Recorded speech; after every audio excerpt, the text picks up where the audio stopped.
Alright, good morning everyone. Today we are live streaming again, and we're starting with Tower of Curved Ascent. So yeah, we'll wait to get started for about a minute for people to join the stream. So thanks to those of you who were already here. So we're going to start with some practice of Tower of Curved Ascent. My PB is a super easy jump that I really shouldn't have missed, but I missed it because it was like last week. It was this jump because I was going too fast and hadn't practiced the last two floors in like 4 months. So yeah, that's why we're starting with a little practice session. I guess we can start with this. Hello, Brian. So I have done this legit once, or like I've done this floor in a legit run once.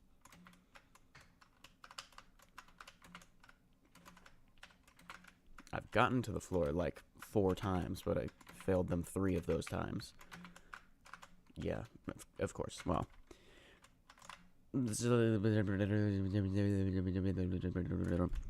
Oh no, you know that jump is bad. What, all of them? No, the worst jump in this tower is the one, where is it? This stupid one. I hate this so much. I have like 30% consistency on it. So, I always loop fail these for about 40 minutes before I get to these floors, which are, well, either they're easier or, I don't even know, but, yeah. What's also annoying is there's no way to reset this timer, which makes practicing it really annoying. So, like, yeah, now I just have to wait for it to reset.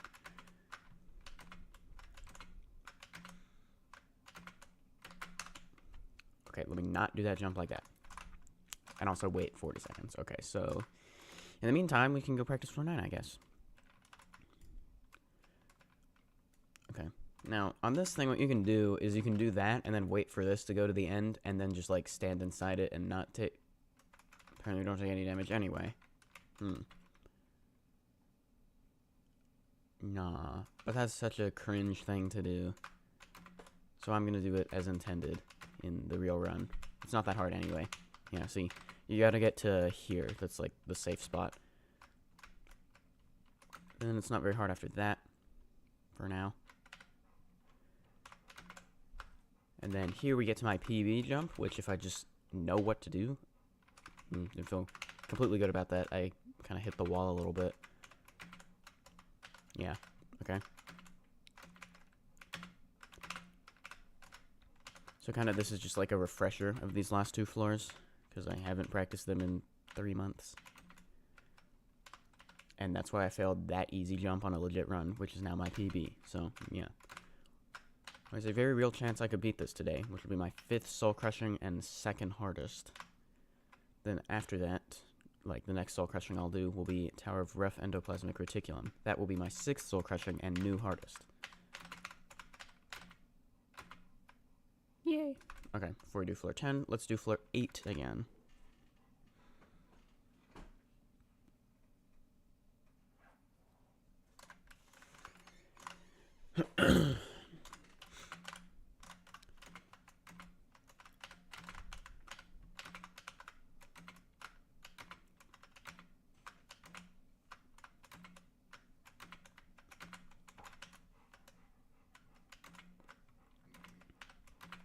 I just thought of something. I should change the... Should I change the title of this stream to Grinding Tower of Curved Ascent Live? Kind of like that better. I'll do that in a minute, after I do this timed floor.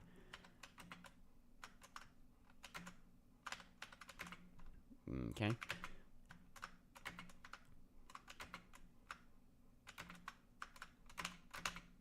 There we go. See, you can complete it in like 40 seconds when you're not stressed out at all, just practicing it. How do I not find the wings distracting? I don't know, it's just not for some reason. What's more distracting, well, like, the back accessories that are most distracting are like when it blocks the view of your feet. So like my first avatar I did had that, so I'd take it off every time I played obbies, which was, you know, kind of stupid. So, yeah. But I don't know, I just don't find these distracting. But also, I really need to change my avatar. I've been using the same one for like a whole year. But it's so bad. It's like so hard to find good accessories, because the UGC store is the Wild West of stolen and copyrighted assets. Yeah, remember the days when anything remotely was reminiscent of a expensive limited, and then everyone got mad and it got deleted? Yeah, now you can just find exact copies of expensive limiteds, and no one's even doing anything about it, because there's just so many. Not that I'm gonna buy any of those, or that I want to buy any of those. But yeah.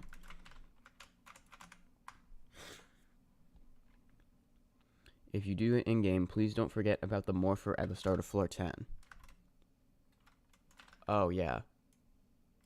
Is it a thing that people forget to press that, and then they do the whole floor, and then, I guess they have to redo it?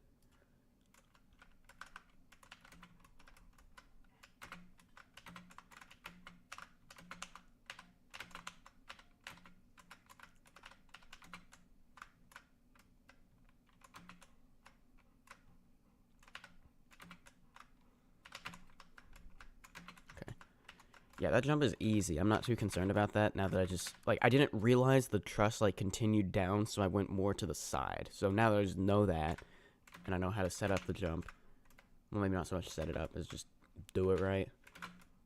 Yeah.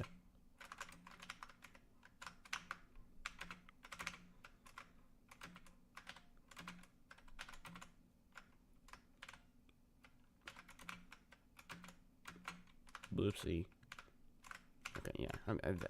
I'm not too concerned about these fails. I'll be playing a little bit more safely in the actual run. There we go. Alright, floor 10. Remember to press that. Thank you for reminding me of that. Hook up a heart rate monitor. I want to, but I don't know how I get one. I do have like a Fitbit that I could wear, but then I'd have to check it constantly, and that would be annoying. Maybe I'll get a heart rate monitor at some point. Anyways, welcome to floor 10. There's a big chance you can fall, so probably try to do your best. Well, it doesn't say probably, it just says try to do your best. Wow, thanks for the encouragement. Okay, the good news is they've got, it's like 20% safety netted. If you land on one of these, you can make your way back to the center. It really doesn't help that much, so yeah. You're probably losing all your progress if you fall. What do I do? Oh yeah, over here. Go like this. Yeah, floor 10 isn't too bad. There's like one jump that's really hard.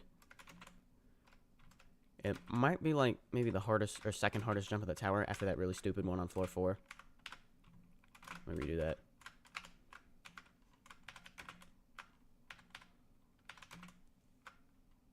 I will point out that jump in just a minute.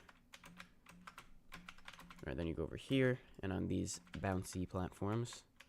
No way to get over there, unfortunately.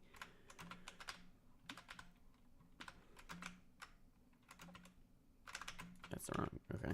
And we're almost coming up on that hard jump I was talking about. Stupid clock. Wait, what was that one, right? Yeah, it is this jump.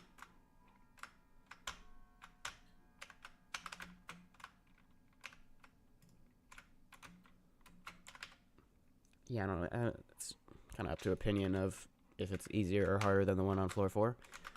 But I think it's definitely the hardest of floor 10, at least. Yeah.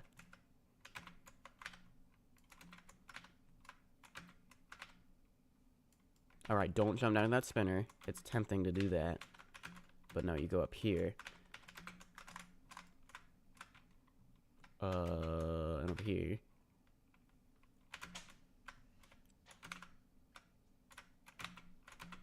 There we go. Alright, and then don't freak out because of that morpher. It just spawns this in. Okay.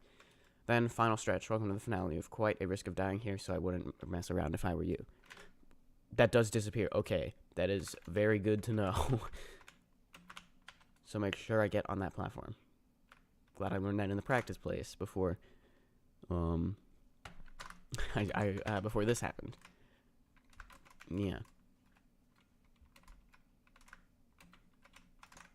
Do you think grinding Tower of Inevitable Failure for you is unfun? I mean, it wasn't that bad. It was like a week and a half of tower grinding, which was my shortest by far, and Toka wouldn't have taken 4 months if I'd have played it consistently, but, well, I'll fit that right into my perfectly clear schedule. Anyways, yeah, if you miss one jump here, you're dying, but that's the whole tower, isn't it? So, what difference does it make? You're gonna see the morpher button said prepare for death, and yeah, it's that one. It's not cheesable like the one on floor 9, and, oh, okay, you do need to move out of the way. Okay, note taken, yeah.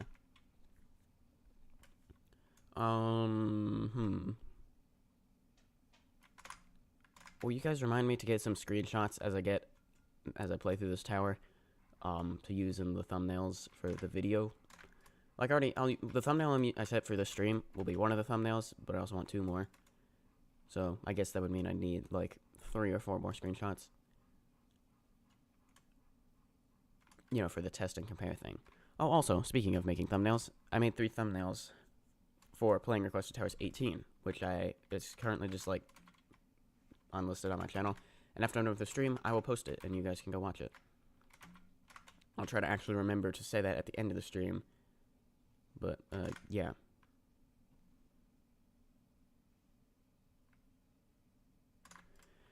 Anyways, before we go to the main game, I kind of want to try to do 8 to the end legit. I mean, if I can do that, then I'll have... Well, I'll feel pretty confident about it.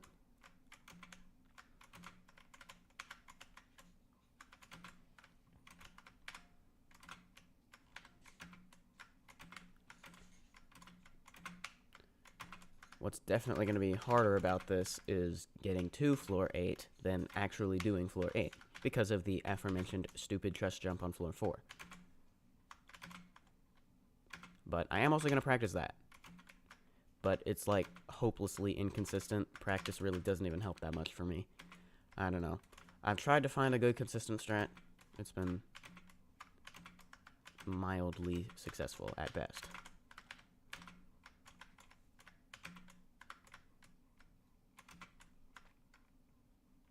Right, okay. This one, make sure I line it up as practiced, which is going backwards like that. Well, yeah, that's how I'm practicing it, because I think that's the easiest. Okay, we pretend that didn't happen. Is it worth redoing all these legit? Probably not.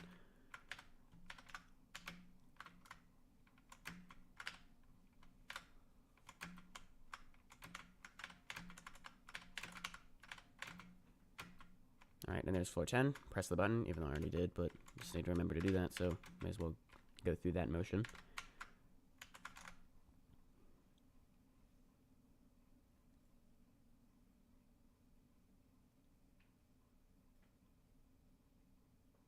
I prefer either modern or strat-based towers. What exactly is a strat-based tower? Is that like you have to practice it and find the strategies for all the jumps? Why did I fall? Don't do that. Gotta make sure I jump from the right place. One thing I haven't really seen yet is I haven't played any, like, super modern soul-crushing towers. So, like, you know, the ones that require a lot of practice and grinding to complete. So it would be interesting to see what that's like with, like, you know, all the client object puzzles and things, which I've seen before in, like, easier towers, like Intenses and below.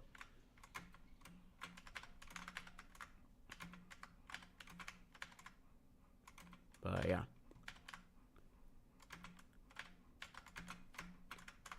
Let's not fail that.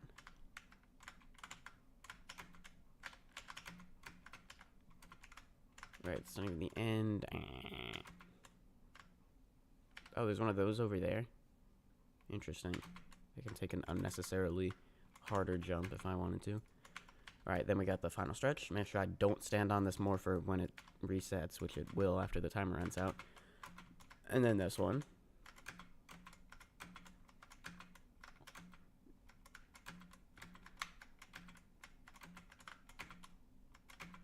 There we go. Okay, we are just about ready. Let me just review this hardest jump of floor 10, like 3 more times. Let me try to get 3 times in a row. If I can use no clip correctly. There we go.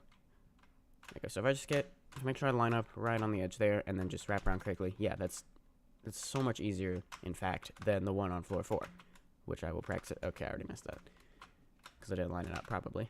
Okay, get right on the edge, wrap around like that.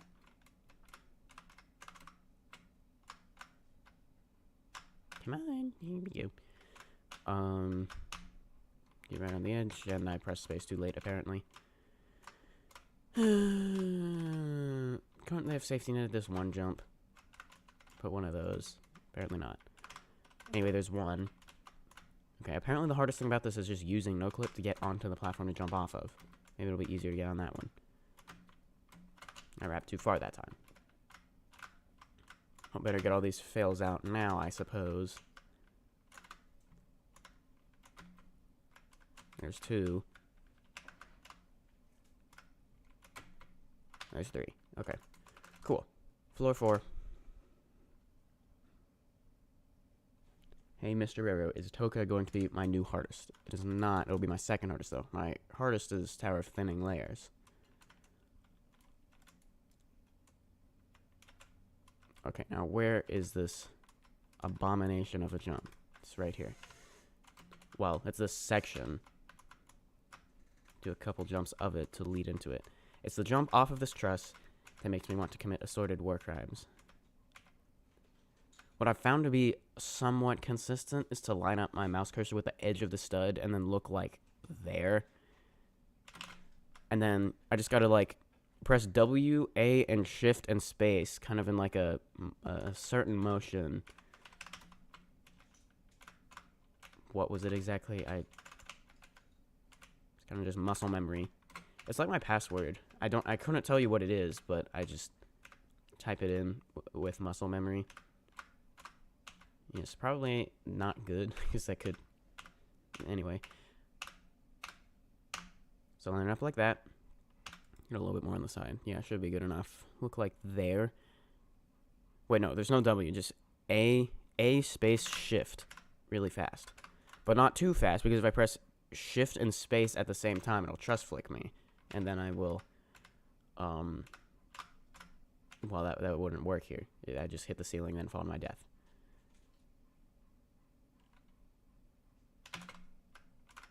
Okay, somehow I've actually gotten it every time here. So just remember the strat. A space shift. Yeah.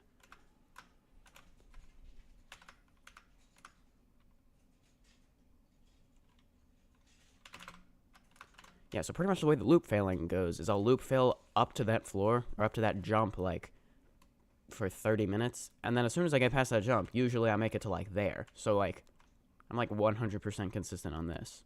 Well, I did fail this a couple times. Somehow. Okay, like, you know, not 100% consistency, but, like, 90% consistency.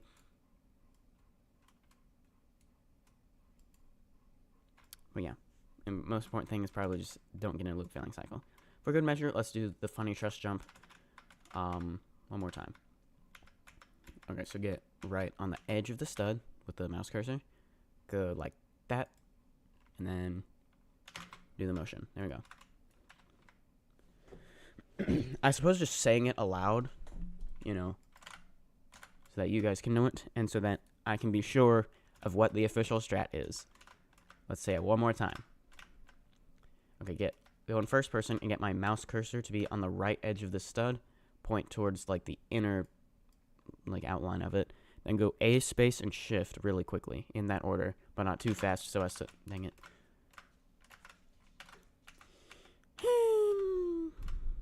What went wrong? Did I not turn far enough? I guess so. Oh, wait. Yeah, it's going to depend on how much I turn my camera. That's probably worth figuring out. Let's try turning 45 degrees to this wall. Nah, that's a bit too much. Let's try, like, 30. Okay, so get on the edge of that stud. Just get it lined up, right? Come on now. Come on now. Good enough. And turn about 30 degrees to that. So not quite for... How am I still not doing that?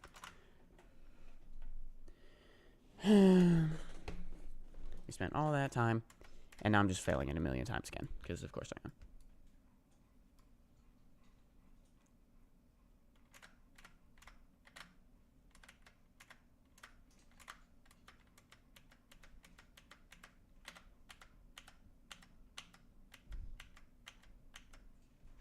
Go here, go here.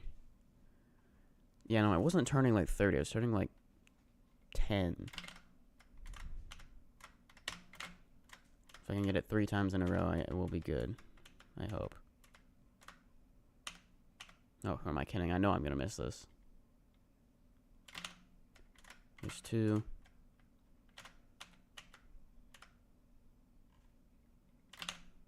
There's not 3.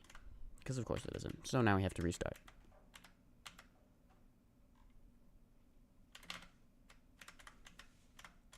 There's 1. There's 2.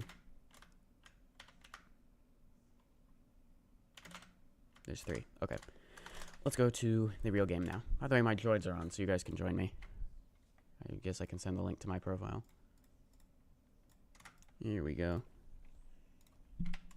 Join my game. There.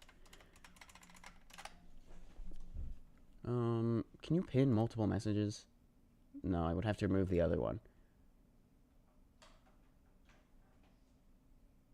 Which may be fine. Whatever. Okay. Yeah. By the way, I really like the new ring select. You can always check the RNG. Sometimes it's good. Although if it's above like 1,000, it's probably something quite obvious, such as the burning ring select. Also, if I beat this today, that's going to mean I beat something in ring 9 before something in ring 7 or 8. So, yeah. Toka is right there.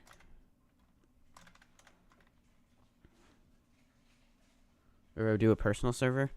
Why? I don't feel like it. How much do they cost?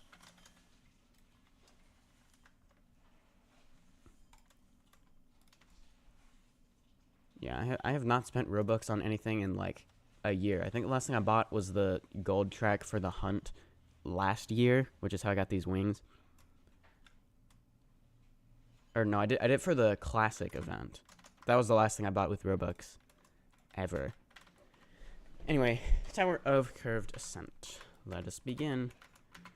Now there is this weird bug where the lighting is like a bit goofy the first time, like when you first go into the portal.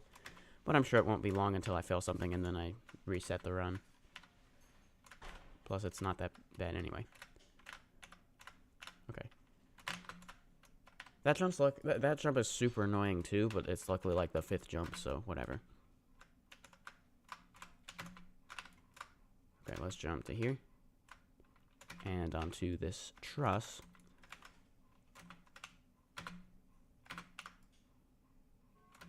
I hate clocks.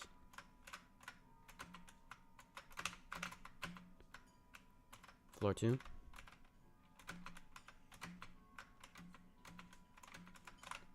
Let me check the chat, see if anything is. Recently they optimized Zone 9. I'm going to see if I'm finally able to play something for once. How would I join your profile? EToH won't let me. You just have to join Ring 9 and hope you end up in this server. Yeah, that's not really a good way to, unfortunately. And I fell, because of course I did. Well, I did predict that, didn't I? Wait, this lighting looks the same. I think they fixed it.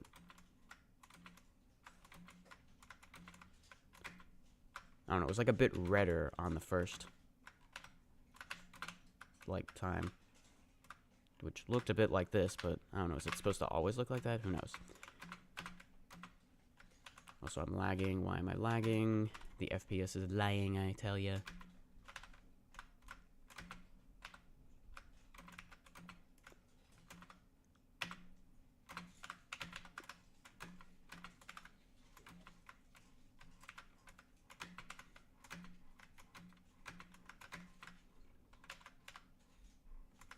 Okay, let's go here.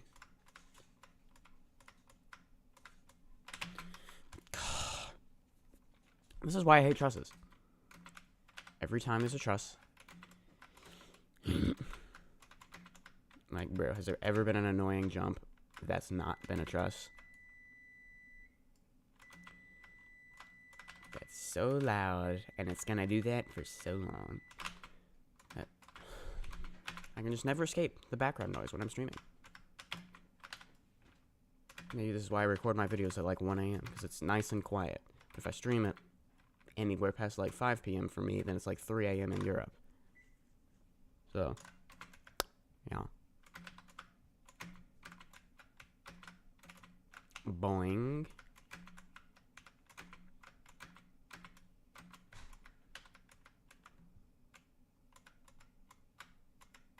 No, no, no, no, no. There we go. I'm supposed to be like good at that jump, but apparently not. Okay. Let's continue. By the way, that sign said that if you see the little smiley face, that means beat blocks are ahead. Not that the block with the smiley face on it is a beat block. I don't really know why it says it right there, because there's not one of those until like the end of this floor. No, until the next floor.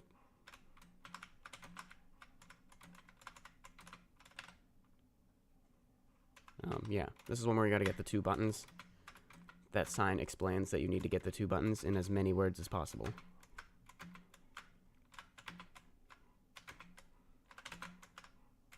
There's button 1.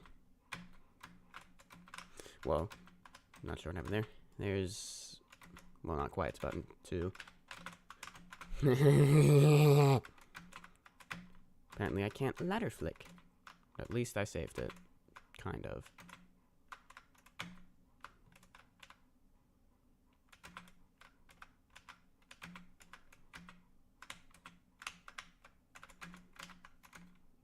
Jump.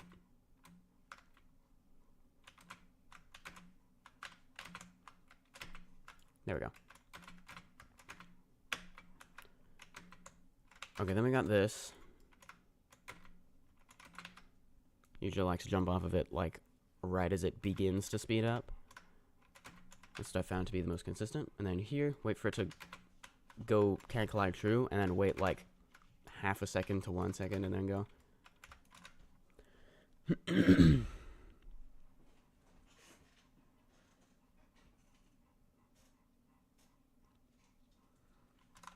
Why am I playing on 60 FPS? Because I'm perfectly happy with 60 FPS, and I'm pretty sure my computer's refresh rate is only 60 FPS. Actually, refresh rate is in hertz, right?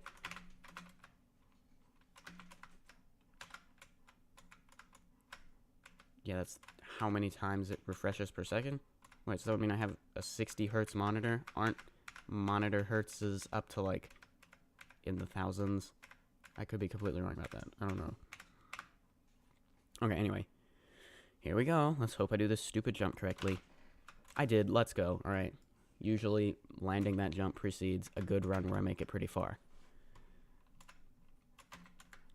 That jump's not that hard, but it is kind of scary. Then we'll do the unnerving skip. Oh, wait, no, it's not quite yet. Never mind.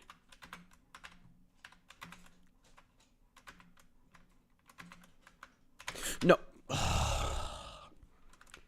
See, that's why I said usually precedes a good run. I probably just subjected myself to like 30 more minutes of loop failing because of that stupid fail. Because you know what? I'm going to be failing this for a while, and then I'll get to floor 4. Miss the truss jump, repeat about 6 times, then I'll finally get past it. And by that, I'll be so tired and annoyed that I'll do really bad on the later floors.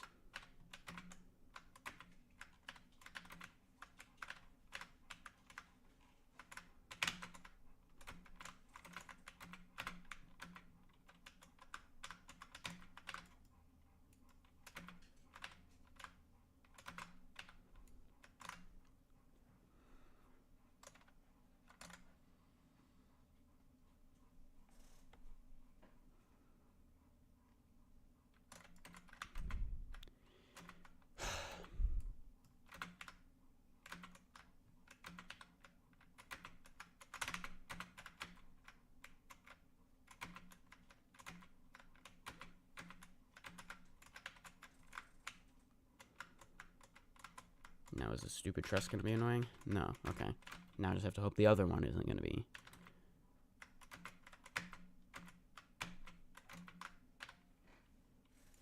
I don't like that cycle. We'll wait for the next one.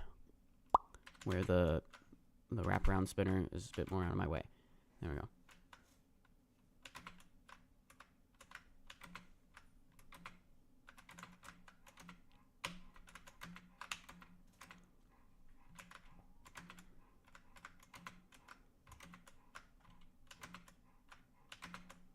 You know, something interesting about this tower is that the terrain it's placed on is more, like, relevant than for other towers. For example, where I just fell, like, over, where is it, like, up on that button. I landed down there. I could have just, walked back over here and kept my button progress for 2 buttons. I was like, nah, whatever. But then, at some point, you go off that ledge, and then if you fall, you die, so then you definitely lose button progress. So it's not much more relevant, because it's only like 3 buttons, but relevant nonetheless. More than usual, anyways. I mean, I guess most of the time if you fall outside a tower, you just land on the ground next to it, and then have to use some weird amalgamation of emotes to get back in. Once upon a time it was corner clipping, but oh well, not anymore. Now I need to complain about this jump because I hate it and I failed it way too many times. No, bad. Okay, good, I did it. Say it again. Usually when I do that jump, it precedes a good run, where I get to like at least floor 6 or something.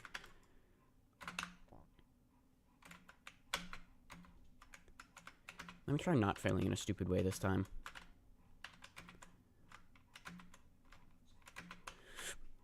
I almost failed that same jump in a stupid way. Not the same stupid way, but a stupid way nonetheless. But I didn't. Okay, unnerving skip coming up. There we go. Making that even more unnerving is I have failed that before. Okay, then we got this. Wait for the spinner to go into a favorable position. Then make sure I don't take too long as I walk around to here. And there we go.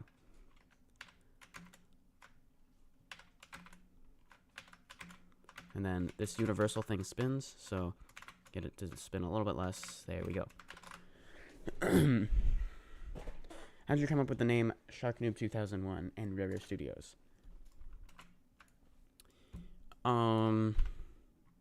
Well, Roro Studios is the name of a stuffed animal sheep. Well, Roro is Studios because, well, I'm making videos, aren't I guess. Okay. Shark Noob 2001. Okay, so I made my Roblox account in 2014. And I was like, what if I just made it be noob? Like, capital N-O-O-B, lowercase. And then I just wear the noob outfit, like the basic blocky avatar with, what is it, green legs, blue torso, yellow arms, and yellow head. I think that's what it is. You know what I'm talking about. Well, obviously by 2014 that had been taken, so my dad was like, what if you're Shark Boy? I was like, Shark Noob. Shark Noob was also taken, so I put on 2001, like, as the number. Where is it? There it is. And that number has no significance. I just liked it. As the, like, 3-year-old that I was. I wasn't actually 3. Those are randomly selected arbitrary numbers to not leak my age.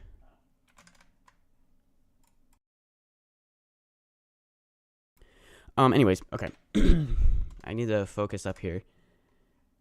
Epic random number. Yes. Okay, kind of same thing here. I didn't like that. I press space, like, a bit too close to the as late as I can press space before I get yeeted off the truss. It's fine. Let's not think about that too much. Instead, let's think about the 2 other of these I have to do. Wait for timing. Okay, not perfect. It's fine, though. Okay, great. Now I have to do this again. I pressed that too early that time. Again, I made the jump, but it was unsettling at best.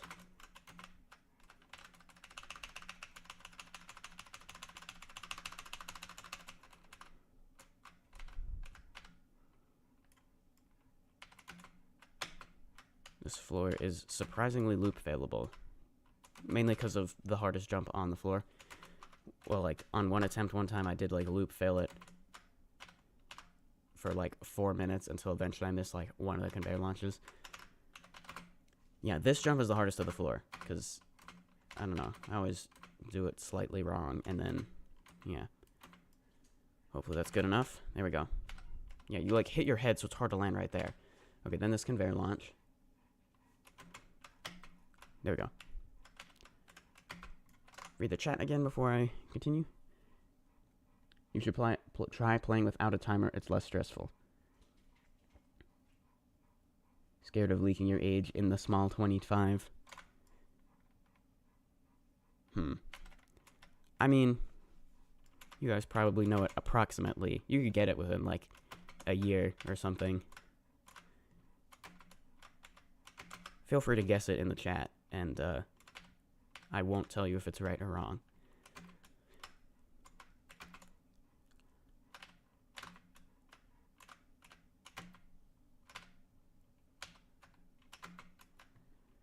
This is a scary jump that I have missed before. Are you kidding me?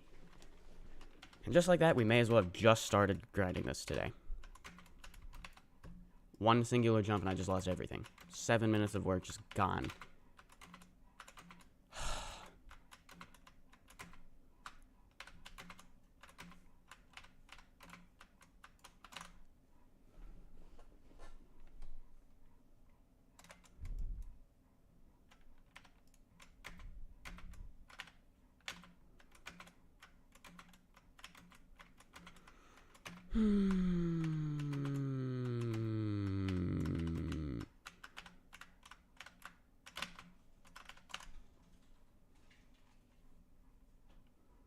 Roro is 243 fortnights old. How much is that? 243 fortnights, 2 years. Yes, you got it. I'm 9.32055 years old.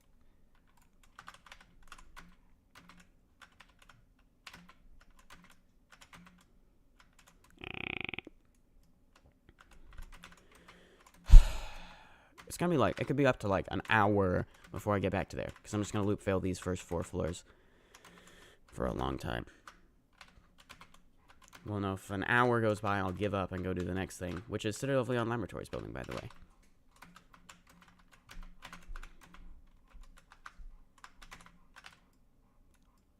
Yeah, I posted that like one teaser like 2 months ago, and I think that's all you guys have seen of it so far.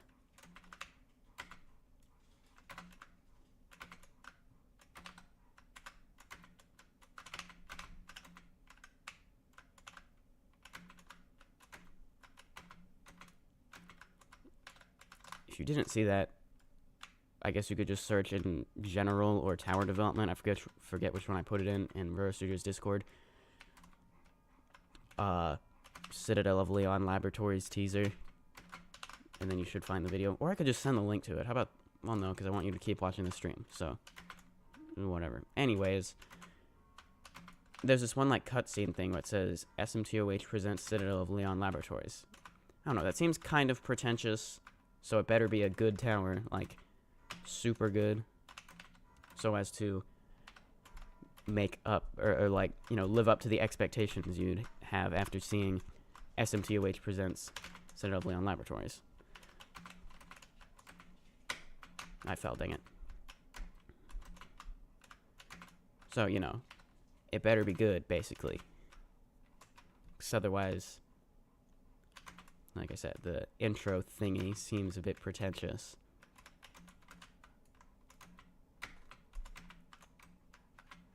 But it looks cool also, so there's that.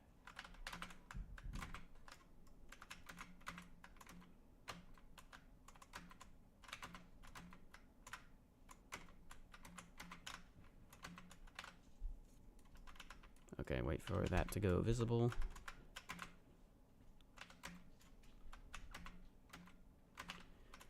And we have the funny chest section.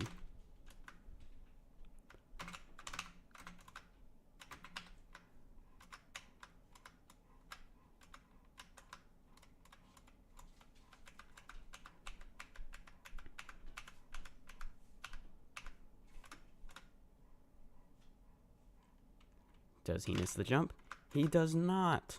Let's go. Will Ring 5 Citadel be in its own place or in the Ring 5 and be included in the Tower Rush? It will be its own place, and it will not be in the Tower Rush.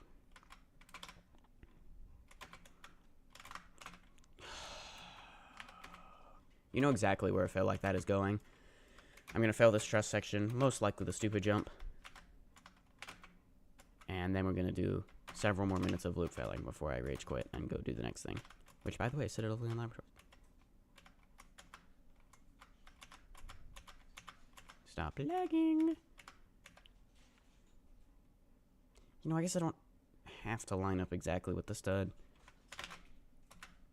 He lands the jump.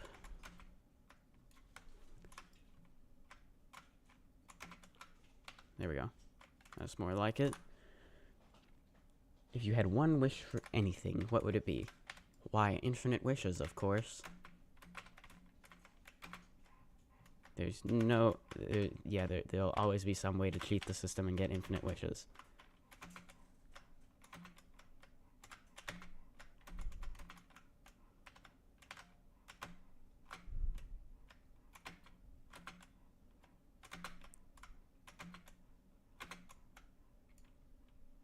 There we go.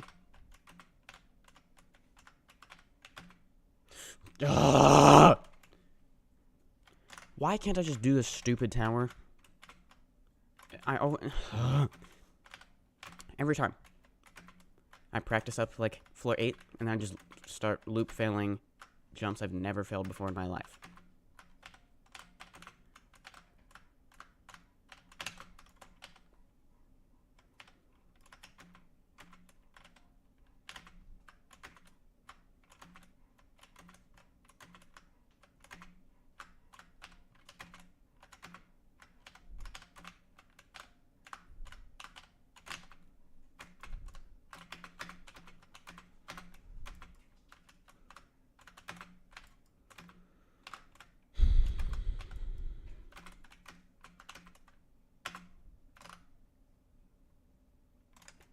Roro sounds like a speed coin when you equip it. Maybe it's time we do things to talk about while live streaming. I like that idea. I haven't added anything new to it lately, but there's several things on here. Oh wait, I have actually. What's a good one? Let's see.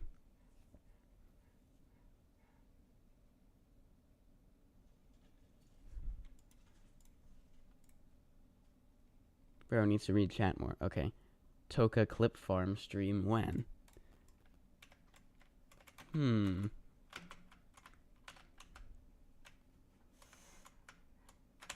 I think every stream is just a clip farm of all these rages when I miss easy jumps. On any tower, in fact.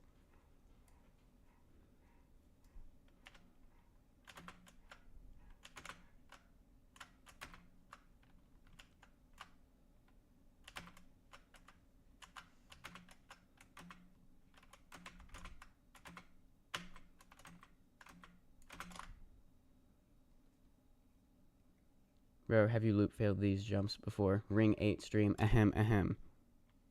When have I played Ring 8? Do you mean Zone 8? Yeah, actually, I don't think I've ever... Wait, no, that's not true. I was gonna say I've never joined Ring 8. I did, like, once. I think you mean Zone 8, but yeah. Have I loop failed these jumps before? Yes.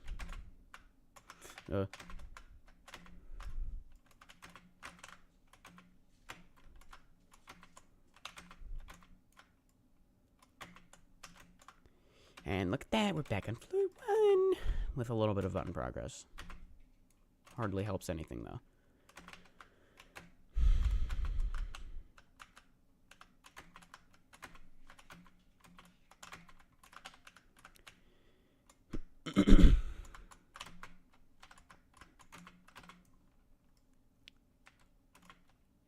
Here's a fun fact for you. I'm almost done with my online calculus class. I have the final exam on Thursday, and then I'm done. We could do a homework stream. That might be fun, actually. No, it wouldn't. I've done those before. I just go into MS Paint and work out, like, one problem. Well, like, I got the exam, and then I also have the, like, exam practice thing, which is, like, the homework assignment of probably, like, 100 questions, honestly. Like, one from every lesson or every topic. Roughly. But let's see, the tests have all been 14 questions with an hour to solve them all. So the final exam is 24 questions with 2 hours to solve them all.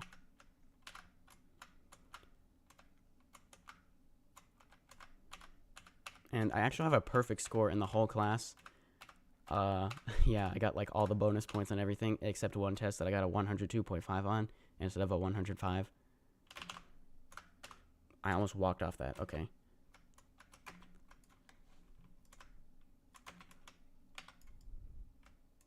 Okay, is it skill issue time? Probably.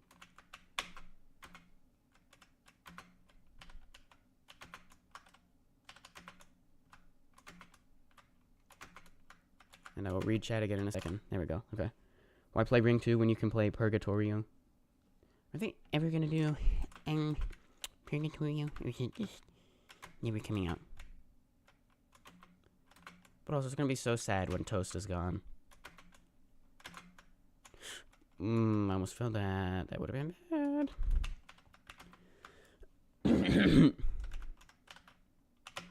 Can I not miss easy jumps? Thank you.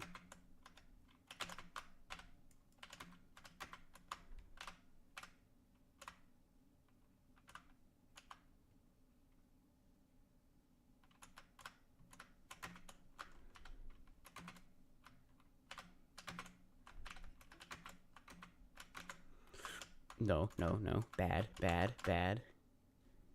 Here we go.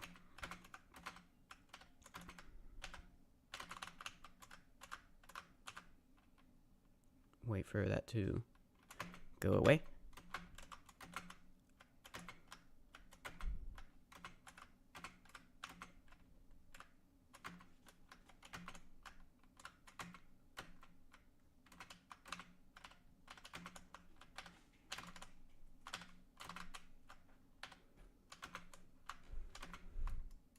Cool. Stop grunting so much to clear your throat just to drink water at this point. Getting water would involve walking 20 feet to where my water bottle is.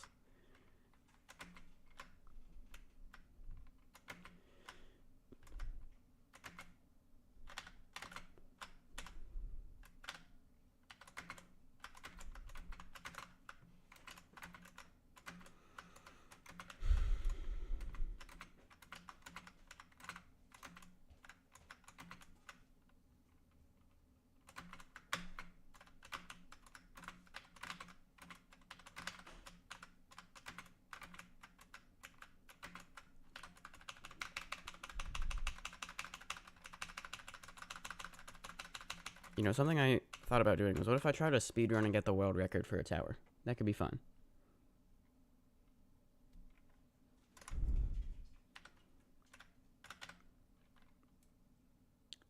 I have tried speedrunning Tower of Screen Punching before. Yeah, the thing about the ring, like, ring 1 through 4, those have, like, all near perfect speedruns as world records. I would not have the patience to try and beat those, because it would have to be near perfect, or even closer to perfect, in fact. So, yeah, if I do something in maybe, like, Ring 7, could be good. Because, you know, like, the earlier towers have more, speedruns submitted to them on speedrun.com.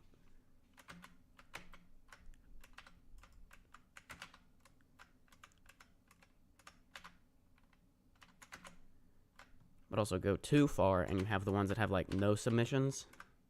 My favorite example, actually, I'm not sure if it still has no submissions, but at the time I did Tower of Conflicting Frontiers in Zone 6, there were no submissions. So, and that run was like the slowest thing ever of like over an hour of loop failing.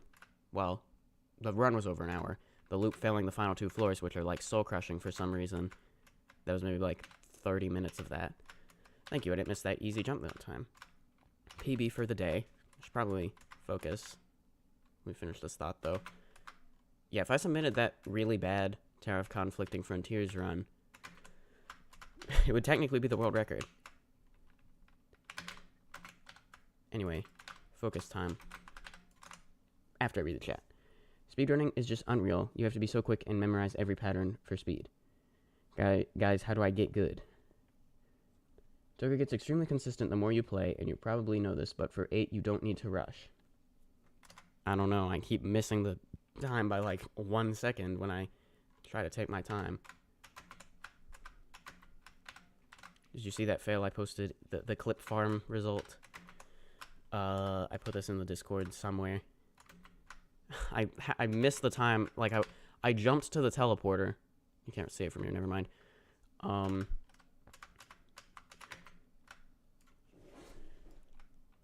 At the end of the floor, and I missed it by like 1 nanosecond, and then the platform over it like activated and like yeeted me out of the way and into the void. This part's annoying. It'd be nice to practice it and find a consistent strat that doesn't involve just mashing W and D until it does what I want it to. It's unnerving for some reason, but I've yet to fail it on a legit run. Right, now we got the conveyor launches. These are luckily safety netted, actually, but I do have to go back to the start of the floor if I miss them. Okay. Oh boy, it's time for the timer floor. Take a brief breather.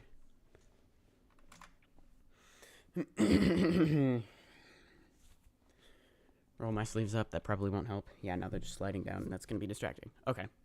Here we go.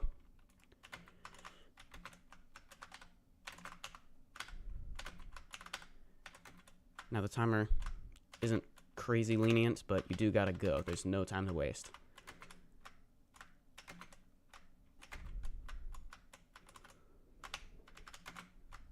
Alright, alright, alright.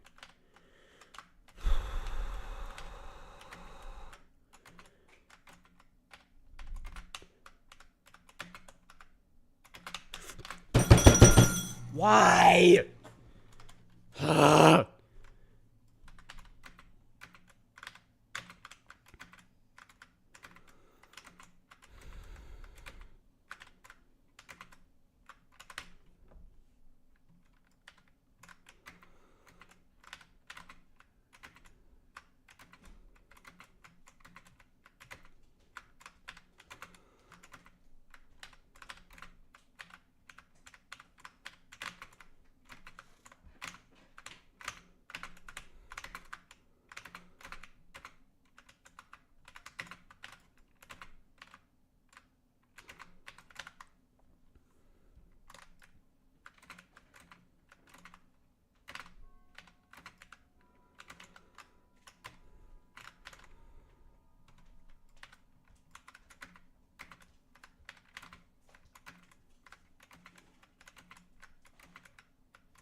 Silent stream, yes.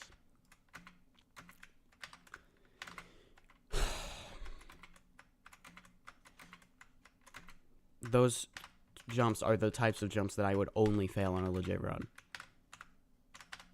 Those stupid head hitters.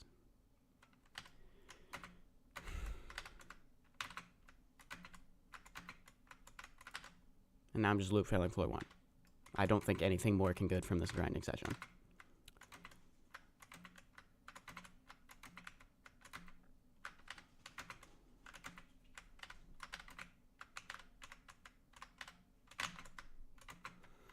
I'll try for a few more minutes. If I don't get anywhere, then we're moving on. How long have I been streaming? Almost an hour. Roro, for that part on floor 8, I recommend doing the header outwards and moving right. I will take note of that.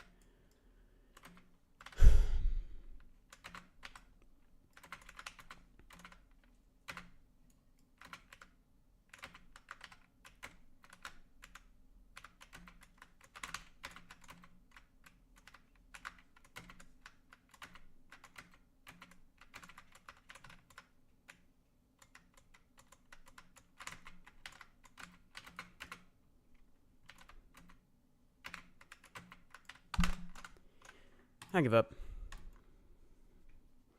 Oh, hey, someone clipped that. Let's watch that.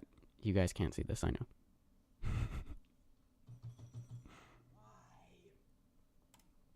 Yeah, that'll be a good addition to the video. Okay. I don't remember matching flush music, just makes it feel more often, but it's also good if you keep going, I guess. Oh, yes, I rage quit. We might come back to that at the end. I don't know. Let's move on to Citadel of Leon Laboratories. Okay, so hold on. I know you guys are just looking at a black screen. We will fix that shortly.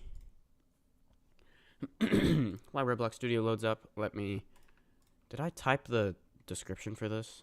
I did not. Okay, I should probably do that. Okay. Title for the stream, well, the new title is Building Citadel of Leon Laboratories Live. Roblox SMToH. Now, what do I want the description to be? In this live stream, I can't type. I will be building the Citadel for Ring 4 of Shark's Mini Towers. Do you guys just want to hear keyboard ASMR? I won't talk over this. You guys can listen to this.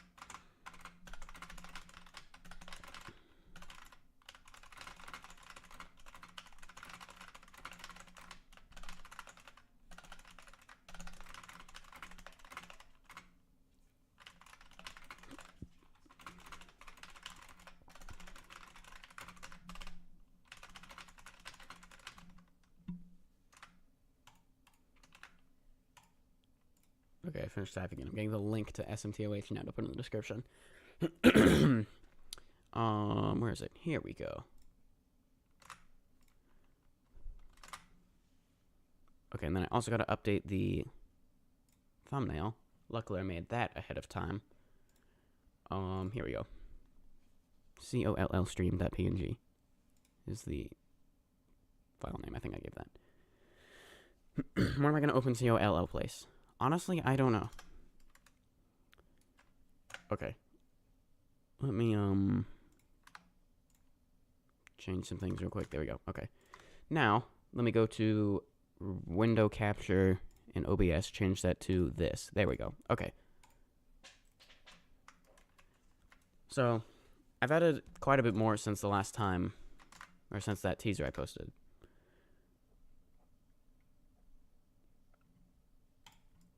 Okay, I guess we can turn the sound on.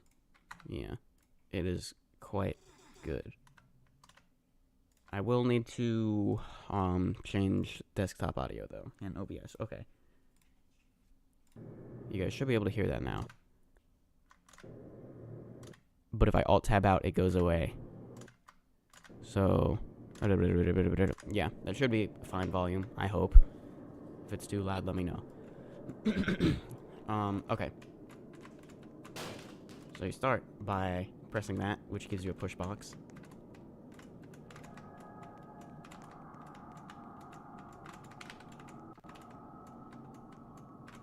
And you gotta take it around this way. And on the way, you'll see some text on the ground that says, I don't know what you think you're doing out here. Is it too loud? Let's see. The wind. Roro, is it in your interest that I may be hired as a scripter for SMToH? Probably not. Sorry. I probably just script myself. Anyway, you get that push box button with that cool cutscene animation. Then you can go over here.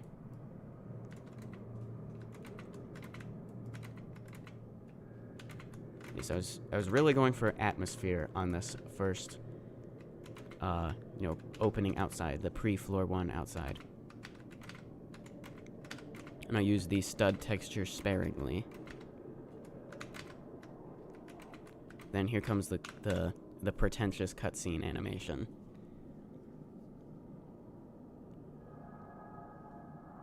SMToH presents Citadel of Leon Laboratories.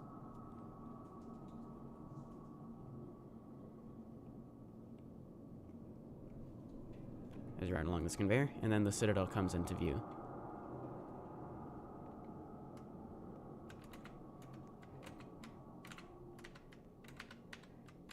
And then you got some more of this type of gameplay.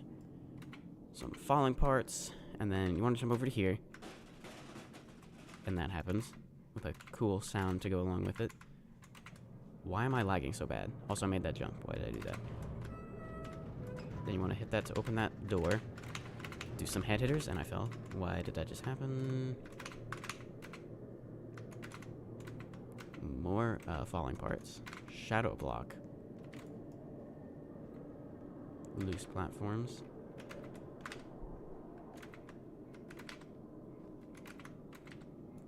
I don't know if I'm gonna delete this. This is a reference to Portal.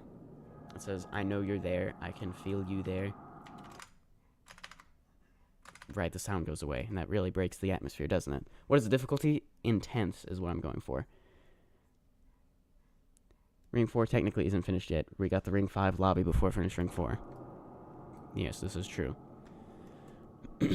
Okay, now it's about to change to like music. It's kind of like ambient music, but well, I don't want to get insta demonetized, so we're just turning the sound off now. And also going to OBS to put off desktop audio. There we go. Okay.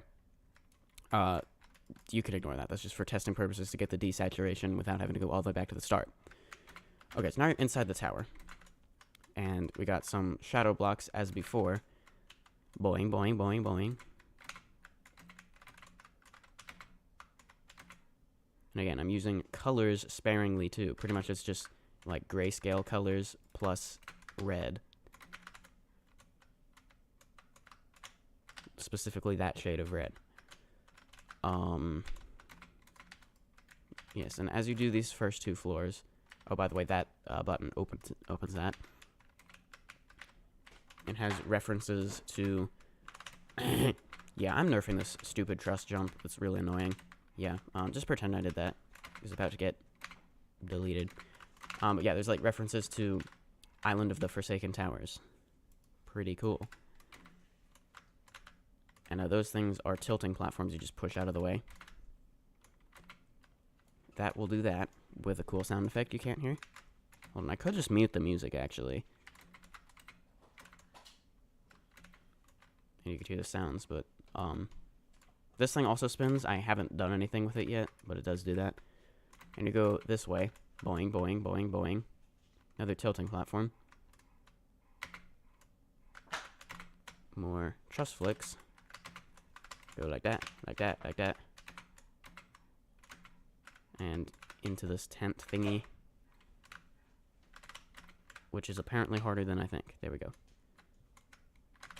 That's all I have so far. I don't know why there's a random miscolored stud. We will solve that shortly. Demonetized? You mean copyrighted? Oh yeah, I guess it doesn't technically demonetize the video. It just makes all the funds go elsewhere. It's like the theory of conservation of matter. Theory of conservation of money. I don't know how that got scaled weirdly, but there we go. Okay. So, yeah, I'm kind of low on good gameplay ideas. I mean, yeah, I want this part. This is like a shadow thingy. Kind of want this to be something like you spin this tilting platform into position and use a push box. So, yeah. Skip spotted. Where is a skip?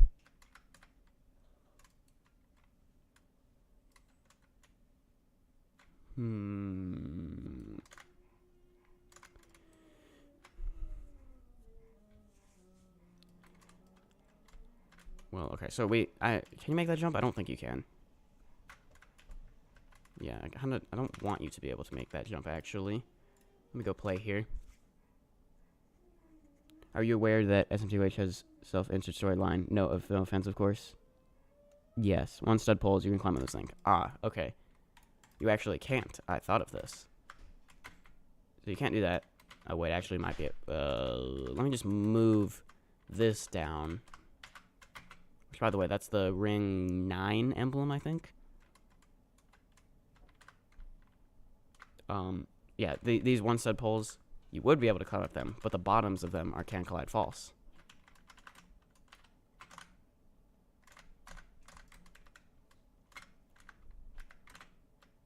Okay, so if I move that down a bit, you would be able to jump down here. You can get up there anyway, so we want to do something with, like, you have to get a push box. Maybe you could get it from up there. That seems like a reasonable enough thing. Thus, I'd actually want to move this up, to, like, right there. Then, yeah, I kind of don't want to put two of those next to each other. We'll just do another elevator.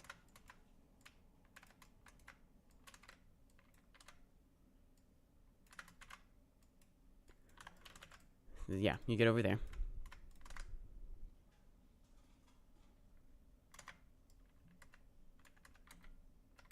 Boing. Yeah. So you could use that to get over to here. Cool. So then we'd need, like, I guess a push box section. We can do, like, you get the push box from up here, go down onto this shadow block thing. You spin this into position, and then you can get the push box across to, like, here, where maybe the button could be, or maybe the push box section could continue. That could work. Like, going this way. I don't know, it would kind of have to be crammed into place, so maybe not. We'll just put the push box button, like, here. Okay. Right, the push box button over here look like that. And I want the push box to be, I guess, that same color, which actually can, because I didn't use a regular button of that color, except actually, yes, I did right here. It's fine, whatever. Pretty much that red is, like, the only color I want to use besides the grayscale colors and any of these Island of the Forsaken Tower references that are colored. So I'll just change it by one RGB value. Okay. So do I want to make it a morpher button or a regular button? Well, what is it going to activate? We could do a morpher button. Maybe this, like, goes further along this way or something.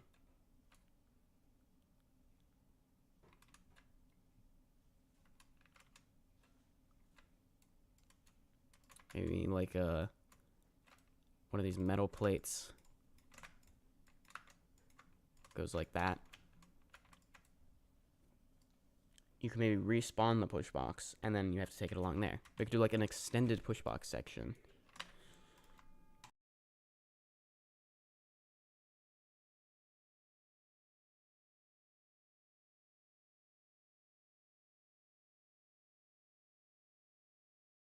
For that, we can pretty much copy-paste this morpher, since it has most of the properties I already want. Yes, and we don't have to worry about the color, because it's not a regular button, it's just a morpher button, which the color is kind of irrelevant for. Okay, so let's go in here, and where'd my button go? There it is. Okay, now everything's being weird. There, okay. Yeah, there's no way to just rotate it how I want it to, is there? Oh, I can do that, okay. You know, I could align it with the wall.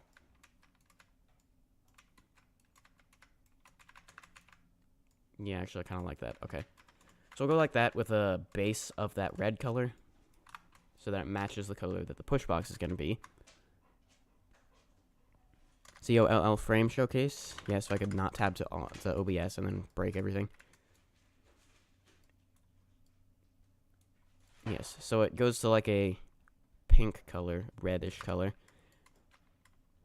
And I put the medium stone gray plastic, the default color and material, as like the border. And by the way, that is 15 floors, but in a way similar to Citadel of Twists and Weirdness, there's gonna be like other sections that do still count as floors that are like not just this main frame. It's like it's not a super long outside, but you know, that's same example. If there's like a really long outside that was as long as a floor, I could count that as a floor. So I'm basically doing that, except it's not an outside. It's like a different section that'll be just like 3,000 studs in that direction where you can't see it or something. Can you climb the frame?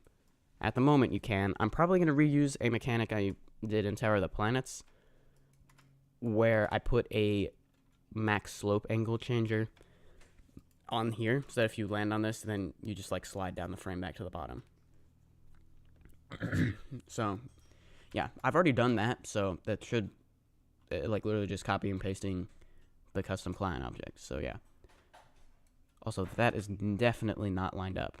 That's better. Okay. Okay, now I just need to change morph and new morph. So morph is the original location, like where it starts at. So let's go like this. Let's go like a stud inside, like the white. And then let's see. Yeah, I like that. So let's go like this and then put it inside here, like so. Then let me take new morph. Put it right here. Pretty sure I didn't rotate them, because if I did, it's going to try to tween that position, and then that's going to be weird. And we want it to be 0.5, centered like that. And we'll go like 30 studs. Should be good. Okay, now we need some way to get the push box to here. So, as a refresher of what this tiled part does,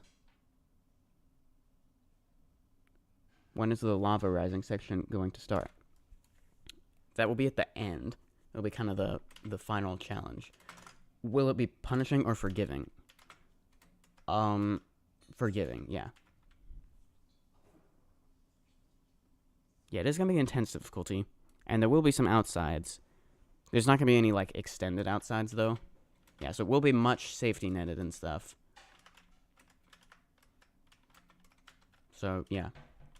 Forgiving. We're on the forgiving side of things. Now, okay.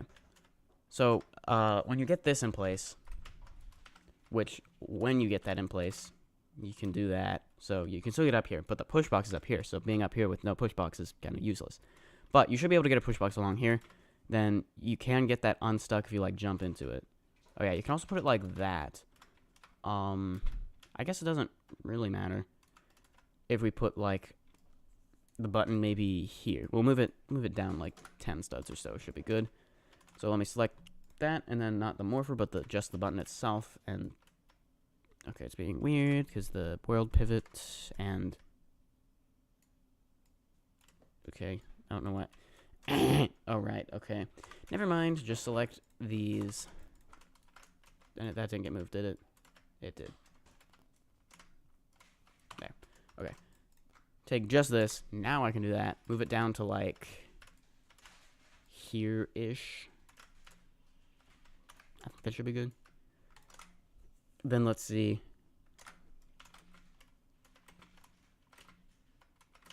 Come on. Spinny, spinny. There we go. Yeah, you should be able to hit that with the push box. Even if it spins back like that. Is this Leon's lab? Maybe. That's all I'm going to say for now. I don't want to spoil the storyline too much, as that will be revealed as I build it. But also, how do I want to do the videos for this? That is a question, you know.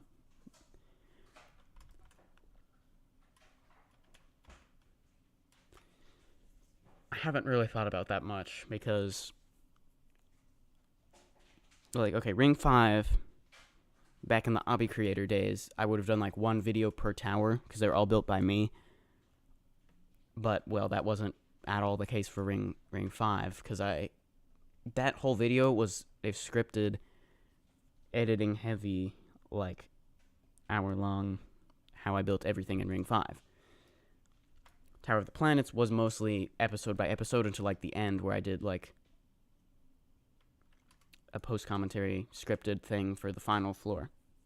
Yeah, final floor. So Citadel of Leon Laboratories. I don't really know. I guess it would just be how I want to divide it up, which will probably be bigger chunks of floors, like for Citadel of Leon, or like if I were still doing live commentary building videos, I'd probably split this into like 10 videos, and like these first two floors that go together, those would be one video. Not really the case now, and also I haven't even been recording the building of this, so like there's not really anything to show. Maybe I should just build it in streams and then just do the showcase at the end of that. I don't know. If you guys have any ideas, you may let me know.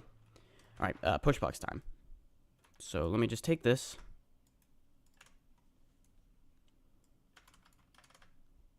And I want to take this color. Persimmon. Never heard of that in my life. What should I have from doing that previously? Ooh, right. Yeah, what I want to do the pushbox spawn button like. Might be worth just copying and pasting this one, because this thing's spawn button was that. Yeah. Note also that I would like to avoid too many signs for now.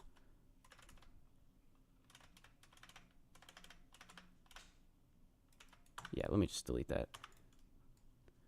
As that would kind of throw off the atmosphere. Not much, but, you know, a long sign explaining, here's how you do this complicated current object. You know, I just want the signs to be like these sorts of edgy messages, you know? Or something that's like 3 words or less, like reset pushbox. That's fine too. Now, I don't know why it's scaling weirdly, so let me just get a part centered like that.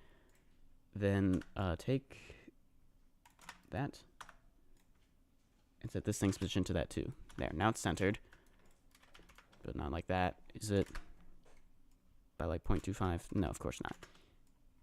There we go. Let's also move this up 1 stud. You'll see why in just a second.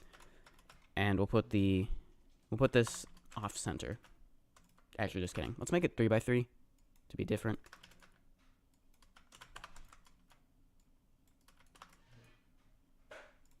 And let's rotate it slightly and put it kind of on this edge here. Did I make that can collide false? I didn't. Okay. So it spawns at a slight angle. That'd be kind of cool.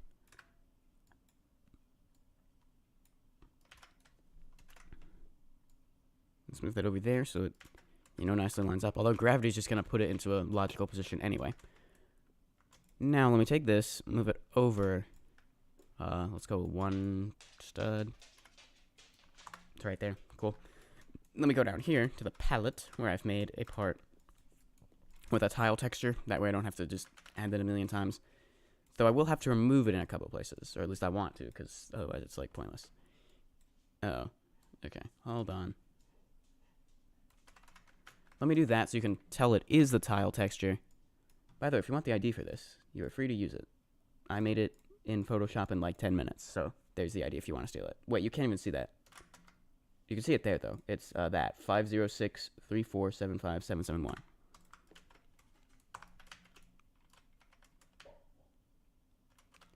Okay, let's try actually rotating this a little bit. There. Because I want these tiled parts to be a bit disconnected from the other gameplay.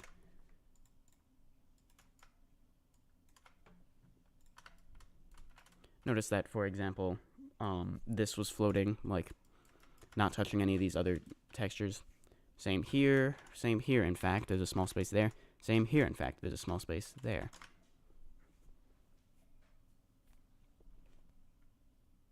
%99 copyrighted. Oh man, I can't believe I can't use my own image that I spent 10 minutes making. That was just a bunch of squares. Okay, what are we doing? Right, we had this push box, and then I want to leave some space here so as to make a push box or like a little challenge to get it over there, like a shadow thing or something. So how do I want to do that? I could do pushbox destroyers.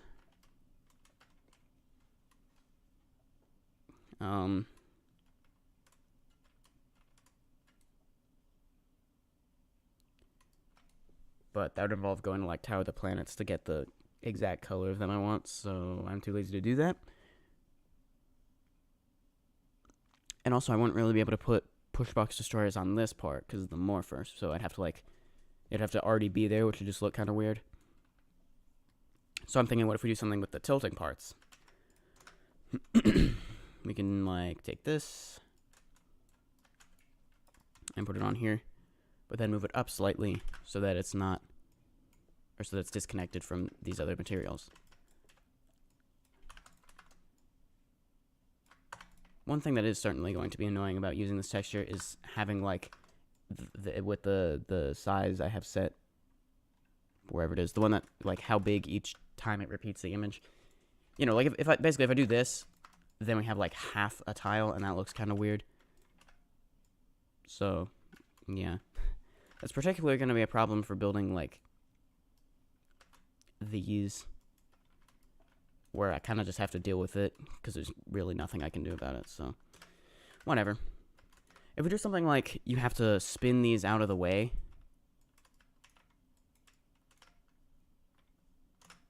yeah, let's do that. You shouldn't be able to climb up them because they're aligned, like, or like they're 90 degrees straight up.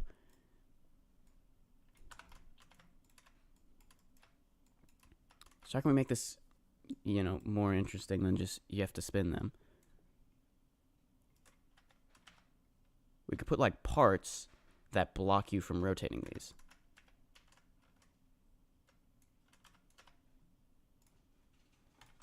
Yeah, let's give it a try so far.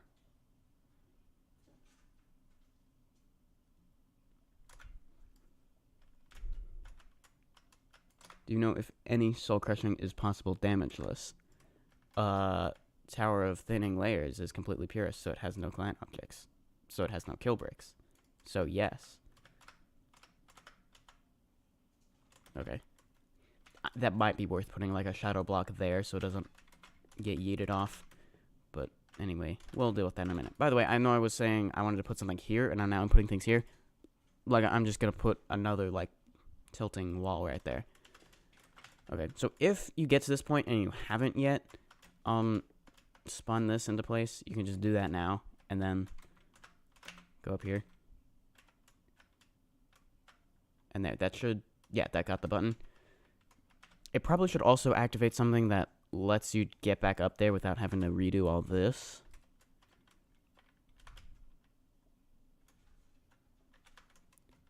We will deal with that in a minute, though.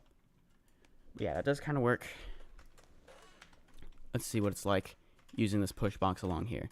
You can spin these. Yeah, at the moment those don't, like, reach each other. But they could. Yeah, so if we, like, cleverly put parts to make a puzzle of those, yeah. Now what should those parts be? They could be these, yeah. We'll do these things. Copy paste them here where I don't have to deal with the can collide false bottoms. These will just be fully can collide true because it doesn't really matter. Since they're not reaching down to the floor. Okay. For testing purposes, let me go to this and then make it be support players on. That way I can press it and not have to do the whole pushbox sequence every time. Okay, so now this is now locked to only that much rotationableness. So what if we do, like, you have to get it to here in order to get this one through? This will, however, need to be moved and or scaled. Let's go like that.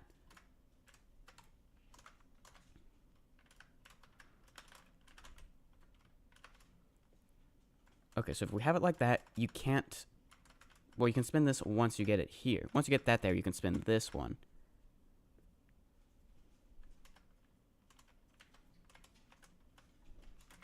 So if we kind of go back to where we started. Yeah.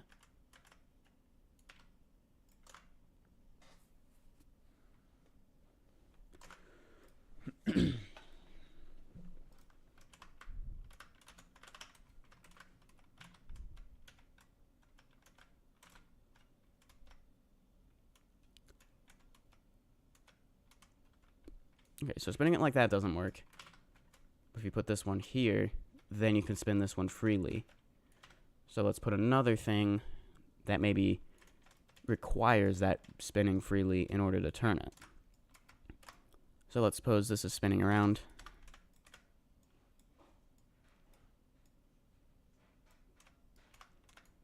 What if I put one rotated like 45 degrees here?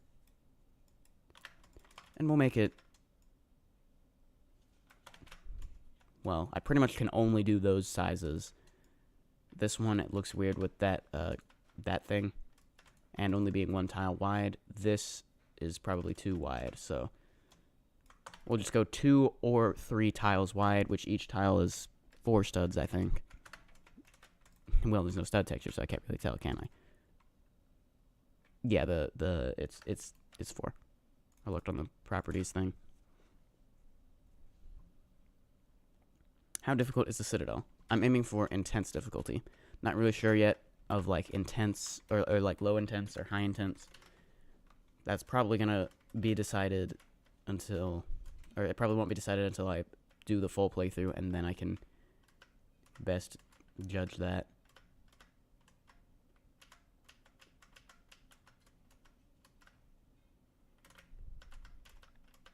Okay, so you can get that through here. What if I try making 3 of those?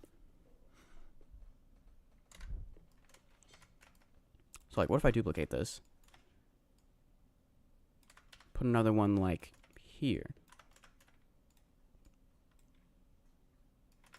That wouldn't interact with this one, though.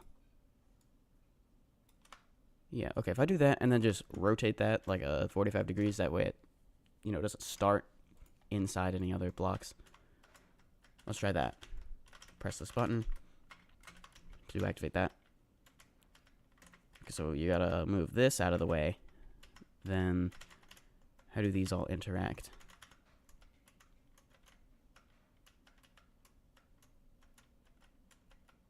Yeah.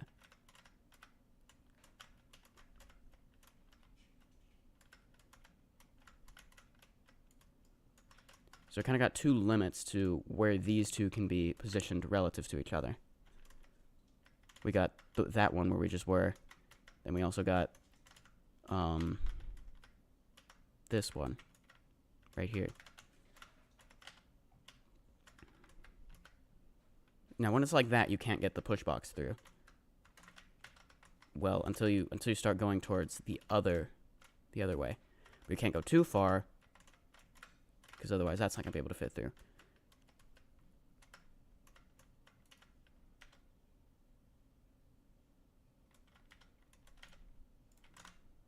Let's try adding a thing to block it, to block this one. Let me duplicate this. Move it on the local axis.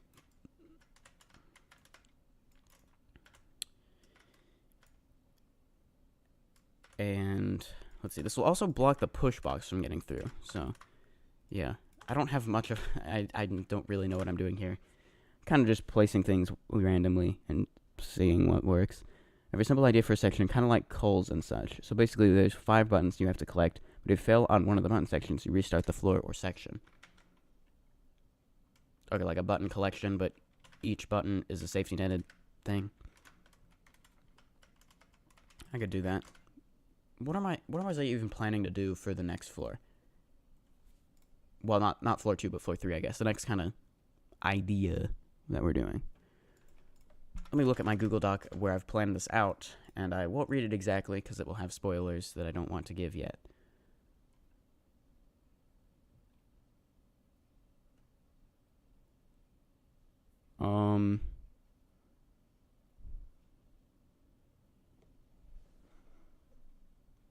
Okay. The note I have planned for it is not anything related to the story, but just the gameplay. It's basically going to be a section where you slowly take damage the whole time.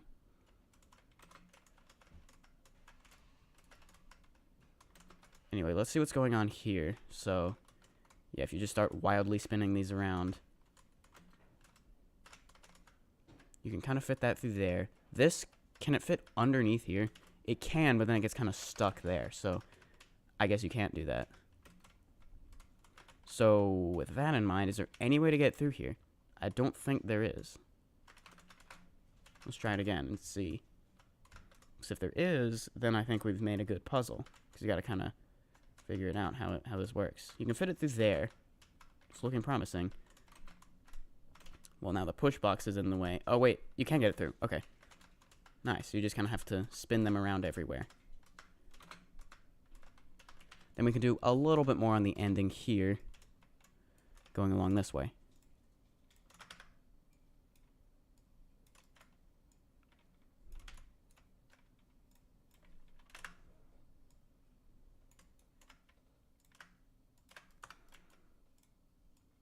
Let's put like one here and one here.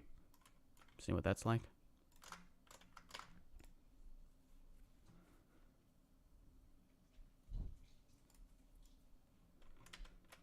Wait, I don't need to do that. I need to press that button. There we go. Wait, they reset. Maybe because I hit the button. Okay, so you just start kind of just trying to get the box through in any way you can.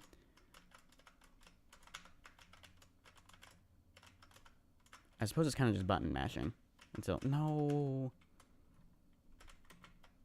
Yeah, it's not like a super hard to solve puzzle, as it turns out. Yeah, it's good though. Now let's see what is going on here. Do these get in the way? I see they do. What if you have to push it along the other side? No, that's not gonna fit. Could you maybe get it through here?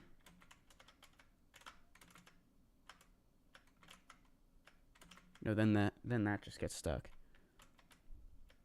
Oh wait, you can get it through. So it is possible. It might be not really recoverable from where it is. I think it is. Oh wait, you can probably just do that. Okay. I will prevent that from being possible. And I'll just put a part like down here that the push box goes onto next. That'll work. Okay. So let me take this and duplicate it. Go on local move. Move it down like to here.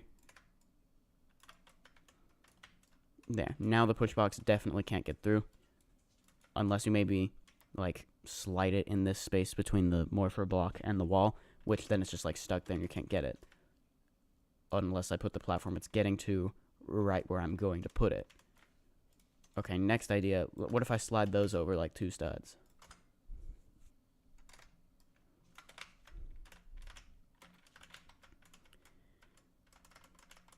Yes, so I like how this is going. We're doing cool client object thingies now.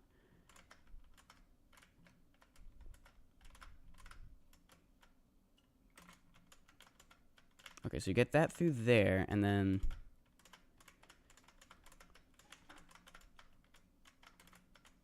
is this possible? I think. Yeah, if I get this spinning the other way, like that.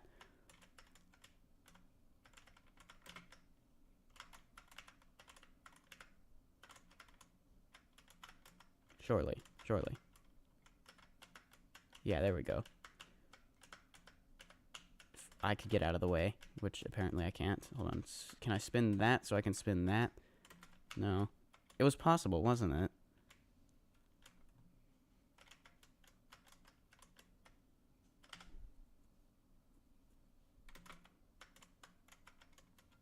Moving them over in the two studs that I did move them shouldn't have affected that. I might want to just move them just a little bit, though. Yeah, make it less janky. I guess I agree. Let's move it like half, maybe like 0.8 studs this way. And try again.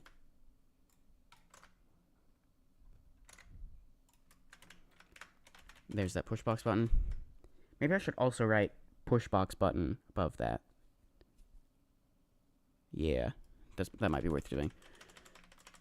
I mean, I am going to make all the push box buttons have that red outline, I guess. Or like the red button base. At least the morpher ones. Yeah, I guess I haven't fully decided that yet. You know, like suppose you're at the beginning and you see this. And then you're like, what did I do? I guess you might assume it's a push box. Especially if you see the push box up there. Yeah, I'll just write push box button. Or push boxes only. Anyway.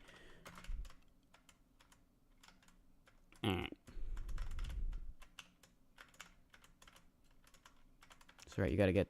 This part isn't too janky. It's just that last part. Yeah, that feels a lot better. Mostly until it gets stuck right at the end. There we go. Right, but then the push box is getting like stuck there. I think I can recover it. Maybe if I get this right there to sort of block it. Nope, no, I did that wrong. Come on.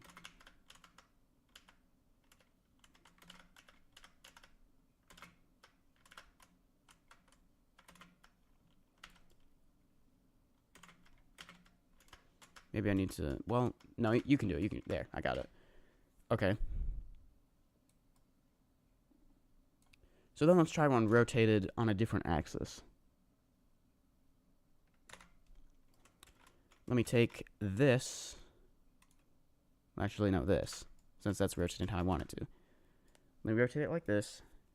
Now the axis it'll spin on is this. Wait, is there only... Never mind. I thought I only saw the X thing on one. I was wrong. Never mind. Okay, if we do something like this, it now rotates like that.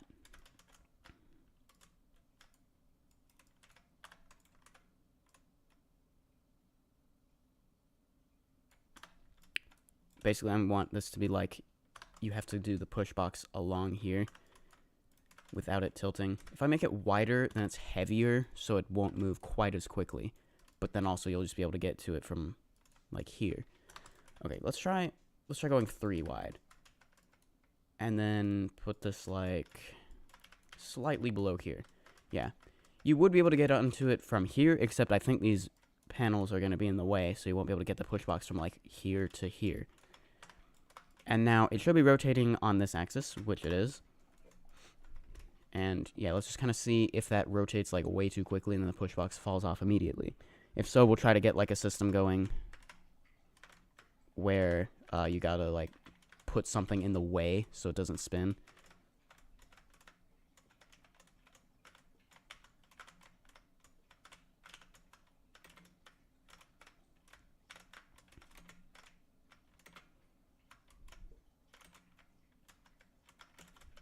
Come on. Come on. I'm doing everything wrong. There we go. Luckily, this is mostly just button mashing, so just get the push box through all these panels. Yeah, this part's gonna be annoying.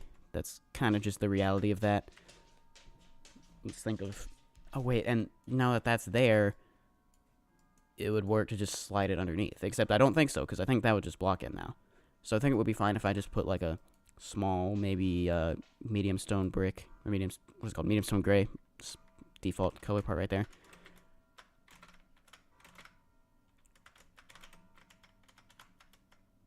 We'll handle that shortly. But in the meantime, let's see how this behaves.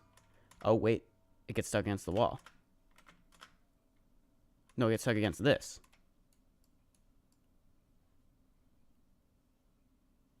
What about the other way? It also does, but then that slides off. I see. Okay, that actually works perfectly. I like that. Roro, have you seen the Minecraft movie? I want to. I haven't had time to yet. How long is it in theaters still? Because I really do want to see it.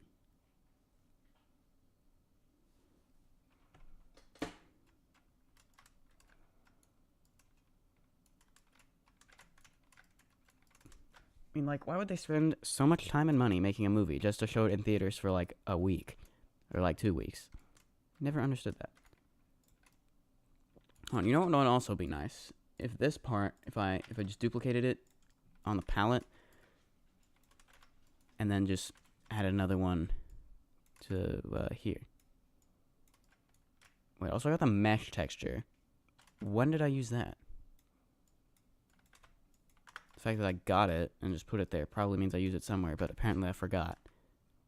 Or maybe I was planning. Actually, what if I make the part I'm gonna put here be the mesh texture? Let's take these 2 things. Did I put the mesh texture on the bottom? I did. Okay, that's good. So let me go up here and then temporarily make this visible just to make my life easier. Put that there. Then we're just putting like a small platform like there. Yeah, that I think that works. Let's go like here. Hopefully that's centered. It's not. Okay, we'll slide it over just a little bit. Just go like 0.05 on the local movement, which is what I'm doing. There, is that centered? I think I need to move it one more. No, now it looks uncentered. How wide is this thing? 0.125. So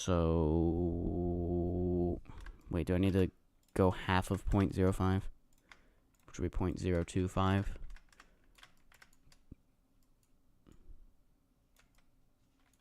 Still looks uncentered. Still looks uncentered. I think that's centered now. I guess I can check by using control scale. As in holding control. Yeah, it's centered now. Okay, so go back to there. Go back to 1. Do that.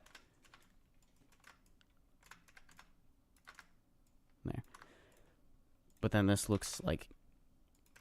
Let's make this half a stud. I think that'll look better.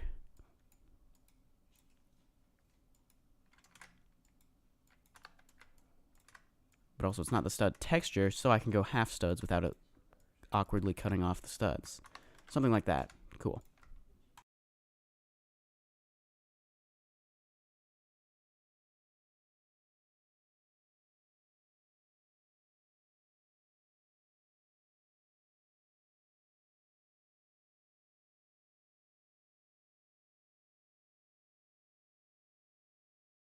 Okay.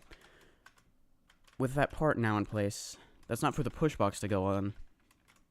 It's just so you don't have to worry about falling off as you try to, like, get it onto that tilting part at the end, the one that's on the other axis. So let's just get to that point and test it. You can go right here. So now you can more easily get underneath here, and yeah, just go like that. You can maybe get that back into a good position. There we go. And then you have to go to the right. That way, when that slides down, it goes against the wall, and then this is prevented from spinning by here. Now, what if we do a part or a button that will reset that? That could be an interesting way of adding a challenge to that. Let's see. We could also add another panel, just move it over here. That way, there's not a part like this to block it.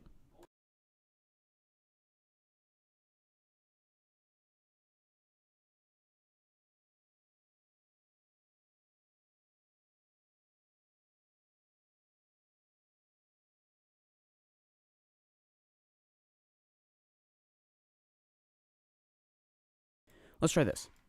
I'm not going to make one that just spins freely, because I think that would be impossible, or at least extremely annoying. We'll put them separated by half a stud, but I will weld a shadow block onto here.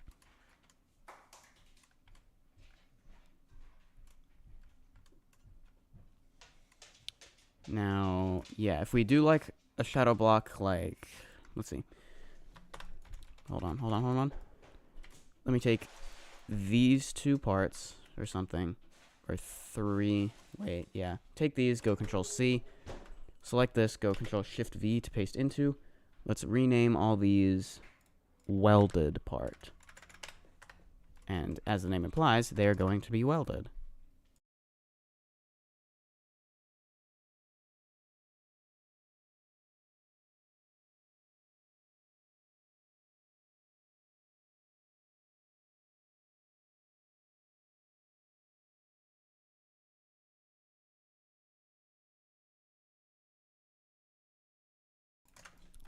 Okay, let's get a part, or an invisible part. Yeah, what I'm kind of concerned about here is how I'm going to indicate, like, how long this part is.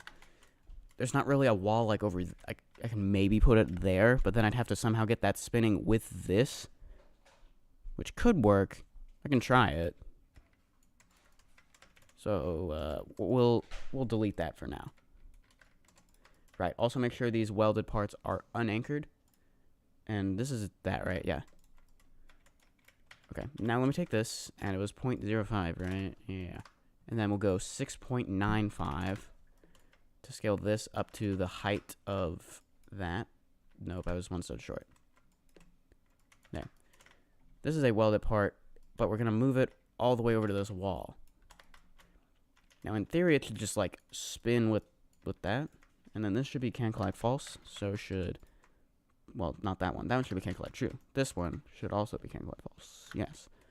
Okay, let's see how that behaves.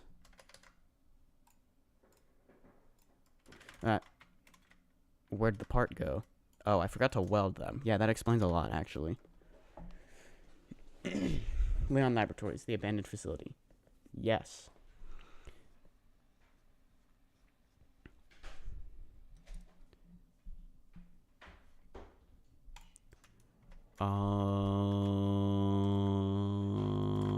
Weld constraint. Let's take weld constraint, weld it to main. There. And then, can I just copy paste that in? No, because it's still the wrong one. There. That welds that. So we got one here and here. Now we need one in this welded part. Now just change that to that. Okay, so if I select all these welds, or weld constraints, I guess. We have that welded, we have that welded, we have that welded, we have that welded. Okay. Should work now. Yes. Cool. Okay. Now look at that. It does get stuck on the wall over there.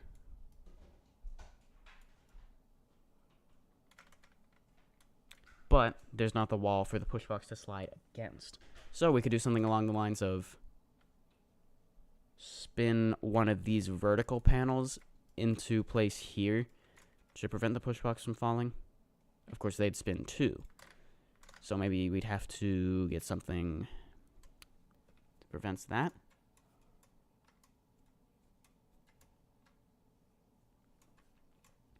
Or I could just put a part there.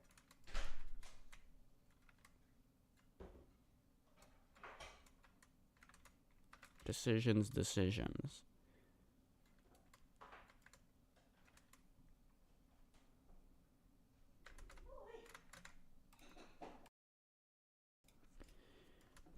You know what, let's playtest what we have so far. When are we meeting Leon? Eventually. It will be in the Citadel. Oh yeah, also, remind me to make that part become can collide, or the new morph, remind me to make that be invisible again. Okay, so button mashing to get that through here. And then here you gotta aim for the right. That way this goes like this, and I don't know why that's already spinning. Oh, because it's uneven weight. Interesting. I might have to balance out the weight, which I think I could do with just another welded part on the other side. Yeah, like if I get out of the way. Oh, wait. What?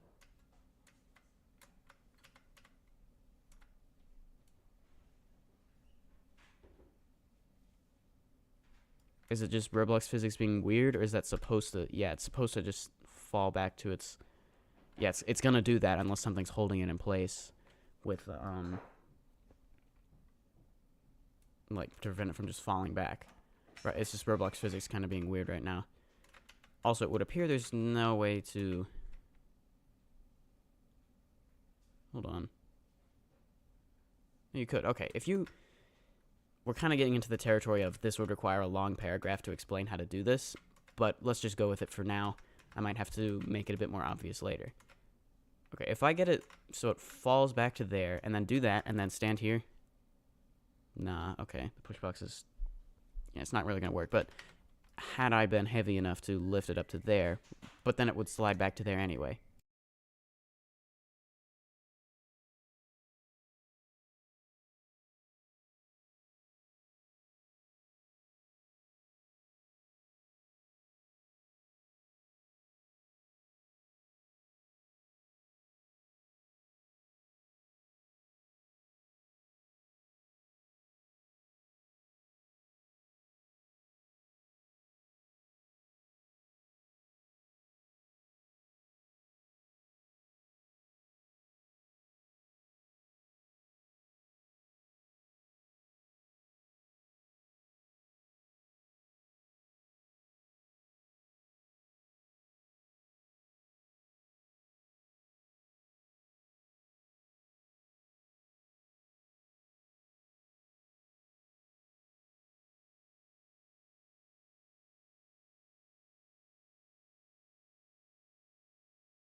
Okay, what I just did was I balanced out the weight.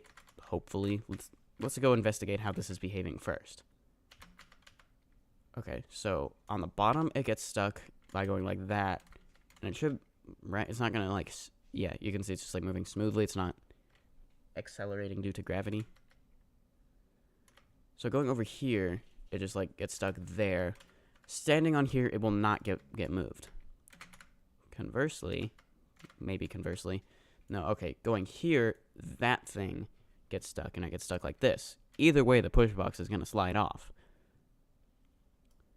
So we could do like a wall maybe here, and you got to keep this thing in this position then.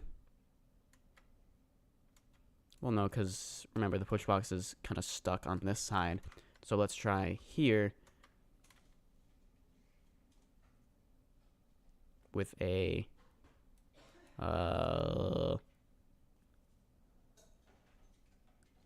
yeah, hold on. Let's just get the push box over here and give it a try. I think that's the best thing I can kind of do.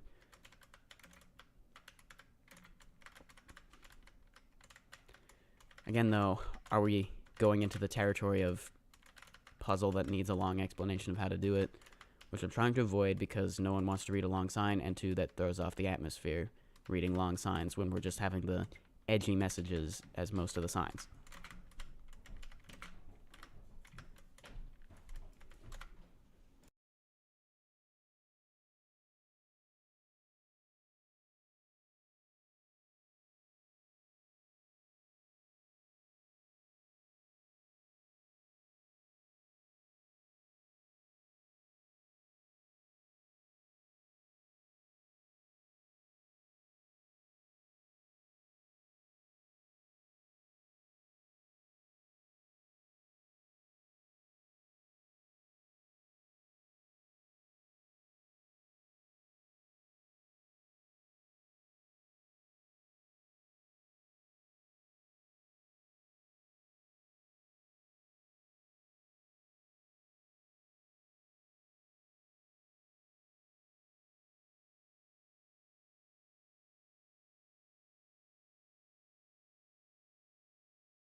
Yay, I can talk again for the time being. Okay. I'll probably have to mute again in like 20 seconds, but only for a minute again. Okay, so what I'm trying, if you weren't following that, which you probably weren't, basically, I'm gonna put some morpher buttons here to like lock this panel in like this orientation. That way you can slide the push box along, and it should still be close enough to this wall that the push box doesn't fall off. And the morpher's gonna be resettable.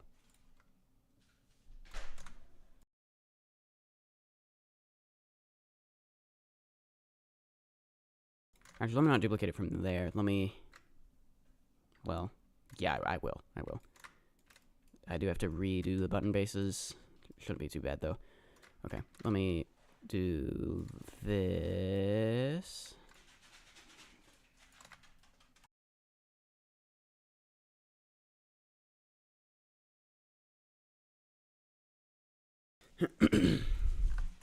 Okay, we gotta move these a little bit closer together. Well, let me just move the whole button, actually. Microwave.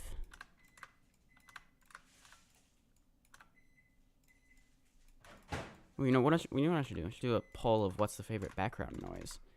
We got clock, you got microwave, you got possessed dishwasher, you got regular dishwasher, oven, dishes, dog. Too many.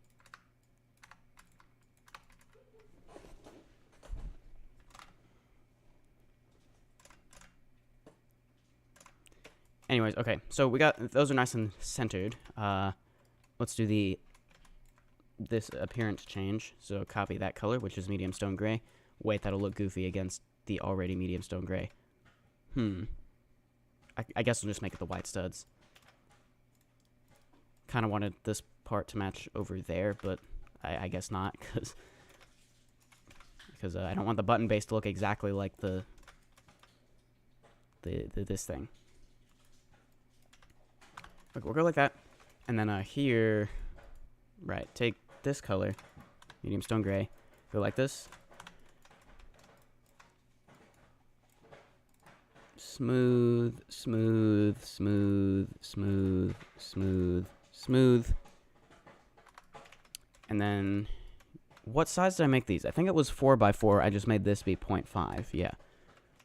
Which it already is, okay. Then why does it look different? Oh, it's that's metal. So, make these metal. And then I also need the color. Which is the color of the diamond plate. It doesn't really look like it because, well, it does a little bit. It's not exactly the same shade because the material makes it look slightly different, though. Not really anything I can do about that, though. It's fine. Okay, now let's just actually delete morph and new morph. I'll put them in by copying and pasting them from here so as to keep the appearance. Okay. When it's like this, does that interfere? That's just a regular part right now. I think the morphers will actually break because they'll try to find a part called new morph, which, yeah, in the output. But this spins freely in that state, so it's gotta go by, like, 2 studs. So, let's do that, so that looks nice. And this is going to be new morph. And its parent is going to be what just happened. And its parent is going to be this button. This will be sort of like the kind of start button. The one on the right will be the resetter.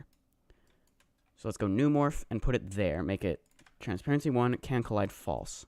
I'm going to duplicate that, make it can collide true, transparency 0. Then I'm going to go 0.5. And go like that. And then 0.25, like that. Now when you press this button, wait, did I rename that? Or reparent it? This should just be called morph, and it should just be a parent of of morpher. Things are getting a bit cluttered over here, so let me use the pointlessly updated UI. I cannot see the little scroll bar. That's very annoying. What happened to collapse all? Why is it there now?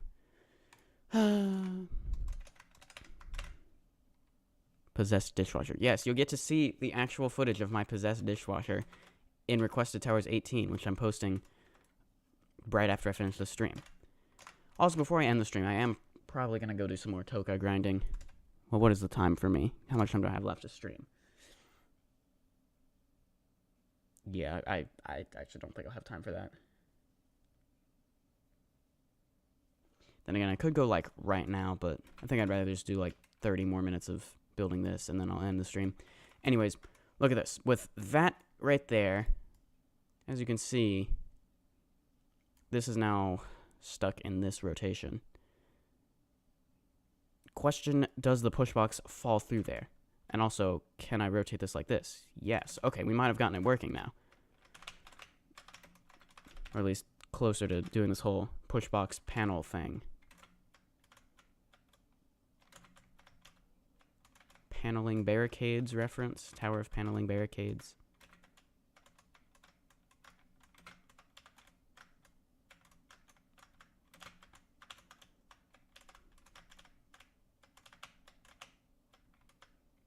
Okay, so you go like that, and then you kind of want to rotate this back a little bit. You can use this part here to help with this.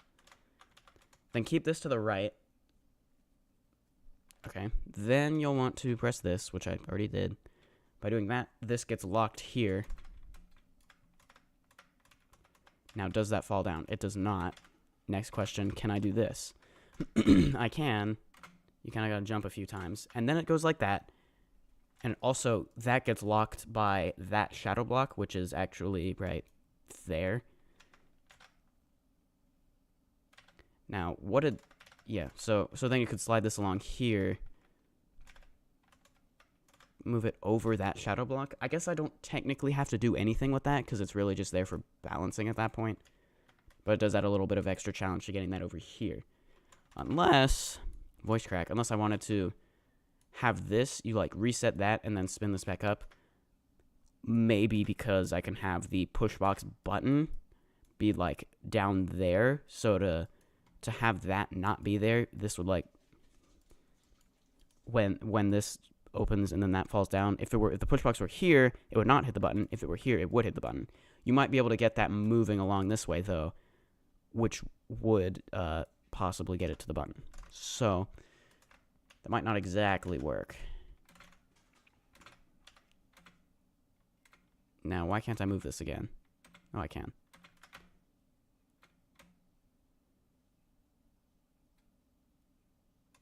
Again, same problem, though, of will this require a paragraph to explain how to do this, or do you think you can reasonably figure it out? Or I could always move it later and then try to add more of these panel things to better explore that client object before you have to apply what you've learned on this push box. I'd probably just move this part though, but we'll see.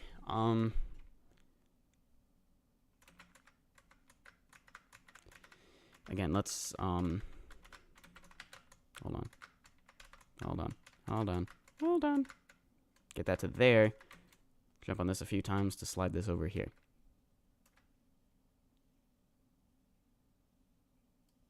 Hold on. What's even the point of sliding the box along that way? If you can just... If I could just do that. I guess I need another shadow block, although that would throw off the weight again, and I have to try and balance it. I'll just put a shadow block against the wall, not on the push box, or just a regular part. I'll just do a regular part with the mesh thing.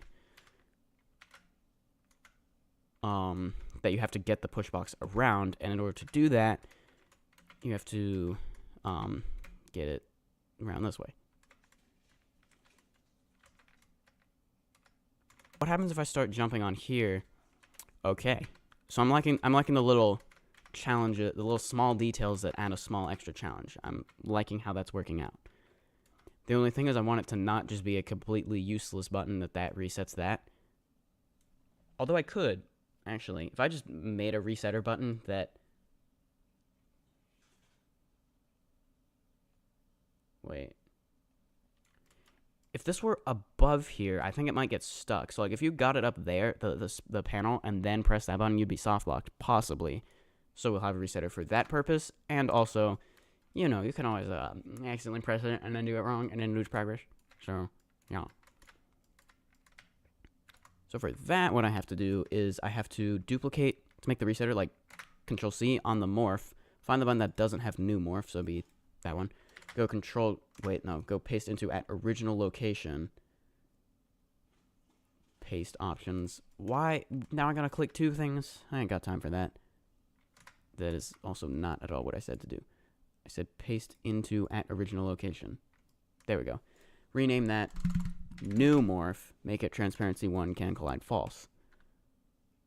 Okay. I think we're just about ready.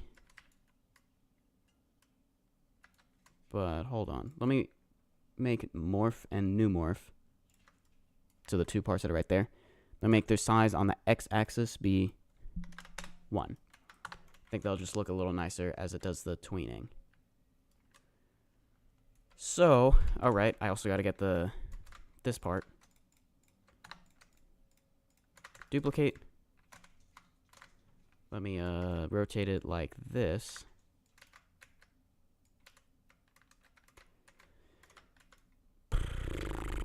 Okay, and then I want it centered there, so I think I'll have to go 0.5. Nope, 0.25. There we go.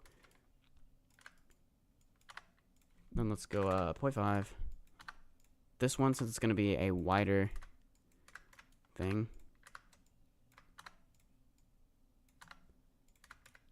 Also, I kind of want that rotated this way. There. I kind of like the mesh texture going that way. Then we can also go 0.5 scale. Wait, the wall could get in the way. Let's go like 1.5 actually, because it just has to be a little bit to block the push box. Yeah, so when this is rotated like this much, you might be able to get the push box through. I'm not 100% sure. Let's just move it down like that much for good measure. But that blocks the panel from... Oh my gosh, this is really just making my life so difficult. Okay, let's try deleting all those.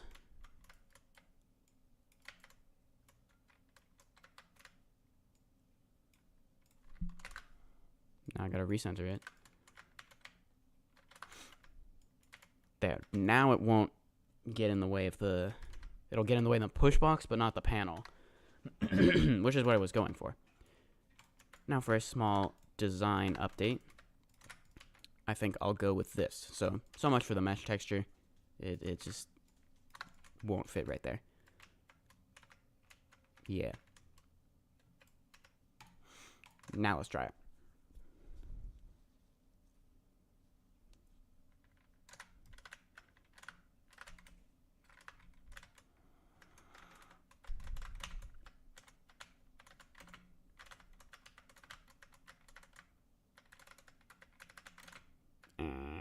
Button mashing.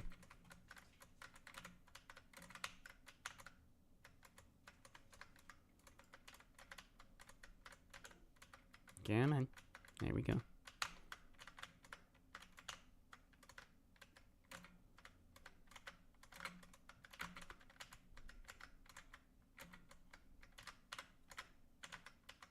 Okay, so then slide it to the right. Then here... What is that getting caught on? Oh, yeah. You need to press that, but not before that. You want, if you do, yeah, hold on. Do that. Spin it under here. Get the morpher in place. Go like that. Go like that. And then, kind of jump on this to slide the box onto this side. Get it onto here next to that shadow block. That should be good enough, honestly. As long as it doesn't get caught on the morpher. Although, actually, I could just get rid of the morpher now. Wait, no, I couldn't, because then it's going to spin too far, and then I lose the push box. There. With that there, then I could just, like, continue from here. Cool. Okay, so I'm really happy with that. Only problem is that easy enough to figure out on your own without needing a paragraph explaining it?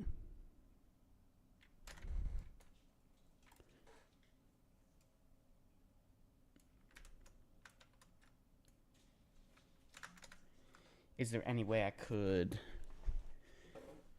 Yeah. What do you guys think? Is it too on-site readable? Like, is it too hard to figure out that that's what you were supposed to do? Maybe if I had another push box, or like, you know, if there are a couple things I have in mind of what I could do. One of them could be try and rework this so it's easier to figure out, which I don't really like that solution. Number two would be move this to later in the tower, probably up to the next floor.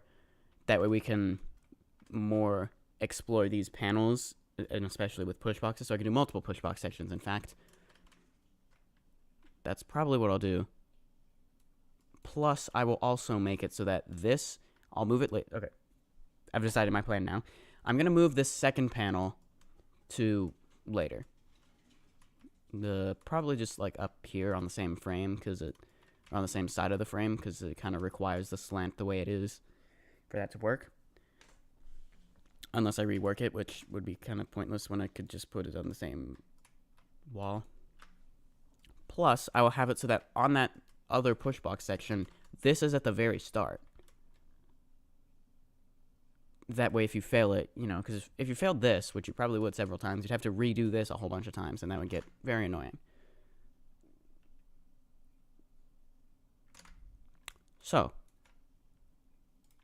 let me take this whole spinner or tilting platform model plus this, plus click, click, click, click, click, click, click, click, plus the morpher.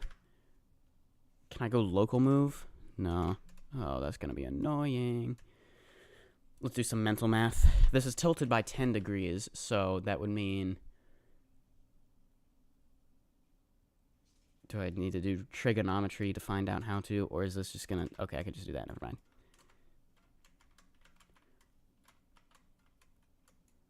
Put it like here.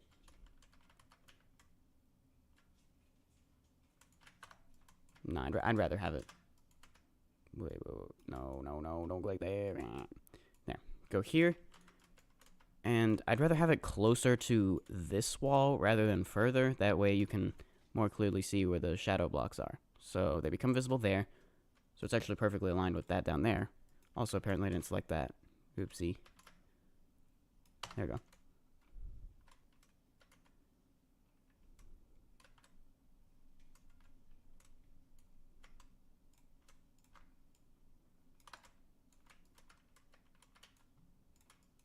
Let me select everything again. Click, click, click, click, click, click, click, click, click, click. Hopefully that's everything. Yeah, I just don't want it to be, you know, perfectly aligned with there. Not that anyone would notice, so yeah. And we have some image showcase of those random objects that are inside the Citadel. Sure. After I save, so I don't lose everything, even though it autosaves, but also not really. But it also does autosave, so it's a bit weird. Okay. Image 1. Well, actually, these are in no particular order. Image 2.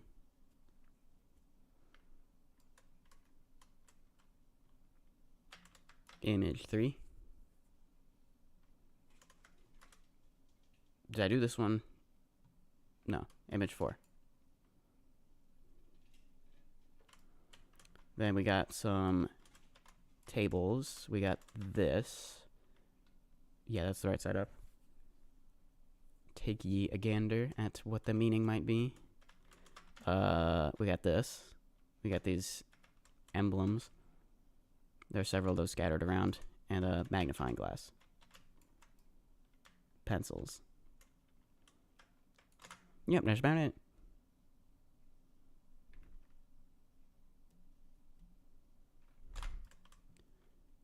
Okay. Hold on. One other thing I need to do. Now that this is moved on to the next floor, it needs to be the next floor's color, which is that. So let me go select all those. There we go. Cool. The medium stone gray will persist, which wasn't even the color of this anyway, so never mind. So will the diamond plate color, etc., etc. Oh wait, here's an object I didn't show you. Oh, and here's another one.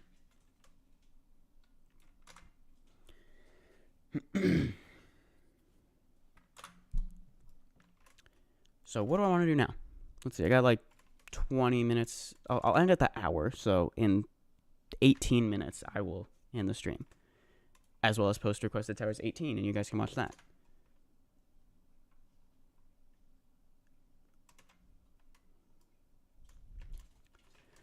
So now we're back to here.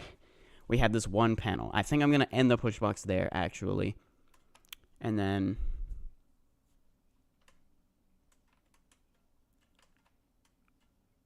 yeah, how do I want to do this? Let's get another one of these type platforms. The one that I was going to make, the one up there with the morphers on there. But then it would look goofy having the morphers be medium stone gray and this.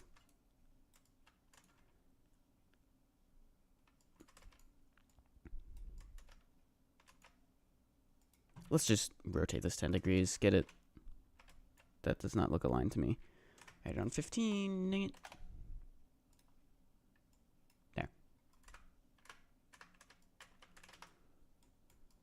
Put it nice and like down a little bit so it's just easy to get that in place. And let's also make it like that so that this doesn't run into there. This is not touching the wall, is it? It is slightly.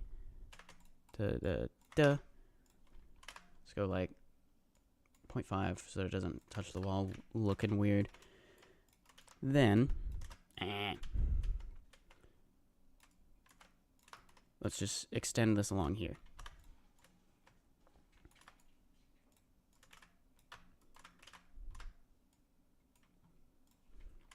I want it closer to this wall though, but it's still not touching the wall. Let's go like 0.15. It does not matter that it's a weird number of studs. It would actually make it decently centered along here. It was like 0.5 should look good enough, yeah. If these were studs, it would look weird having half a stud, but it's not studs, so I don't have to worry about that. Cool. Now, next, I don't want this floating. Kind of the only things I want floating are, well, some things. Yeah, definitely good answer, yep. Okay. Hold on. I'm redoing this again. Move this further from here.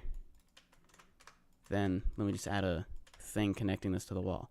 I know I said I want it detached from the wall, but this looks a bit more intentionally attached to the wall. Does that make any sense? I doubt it. Are those the original objects like in the lore or what? We will find out shortly. Well, let me give you some pointers. Or something.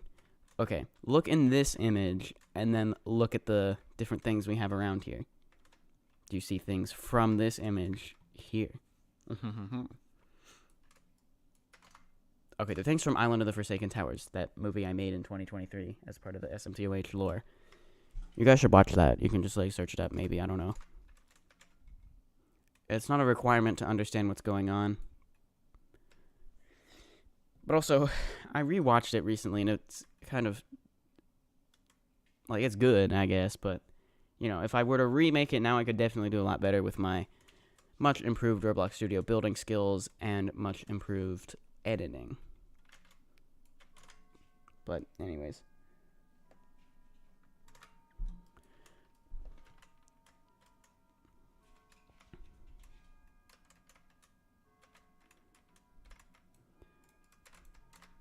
We'll just go with some wraparounds along here. But it's going to conflict with, or like, run into the slanted wall. So let's move them over a little bit. That's not going to work. Never mind. Wow, I just cannot make up my mind with this. Hold on. Let's go 8 studs here.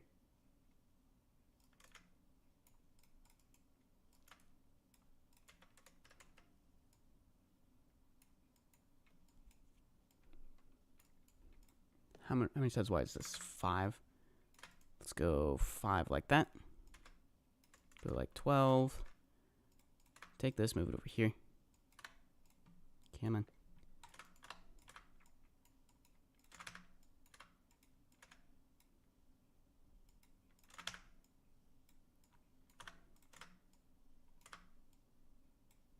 That was wrong. There, go like that.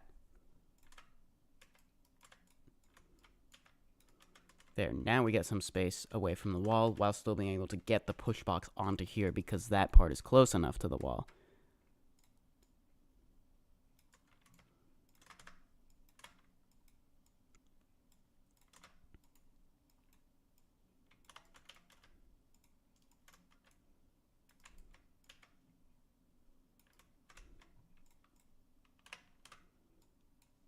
Okay. Cool. So, do I want to do a push box like button you get it to that activates something, or do I just want to use it to like get over a wall or something? I'm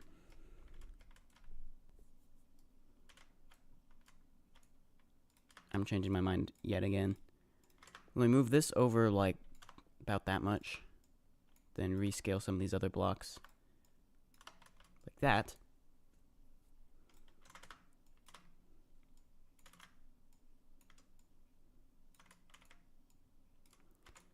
Go 5 studs up. That way we get a 4 stud. Wait, no, let's go 1 stud less. And it doesn't look weird because it's not the stud texture. Once again.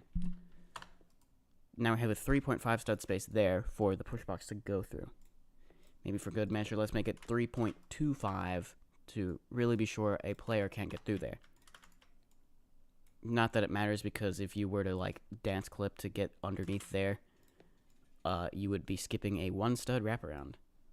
So I think at that point it's literally easier to do the wraparound. Yeah. So, whatever. It's not super important. Just something to, let's do the mesh texture here.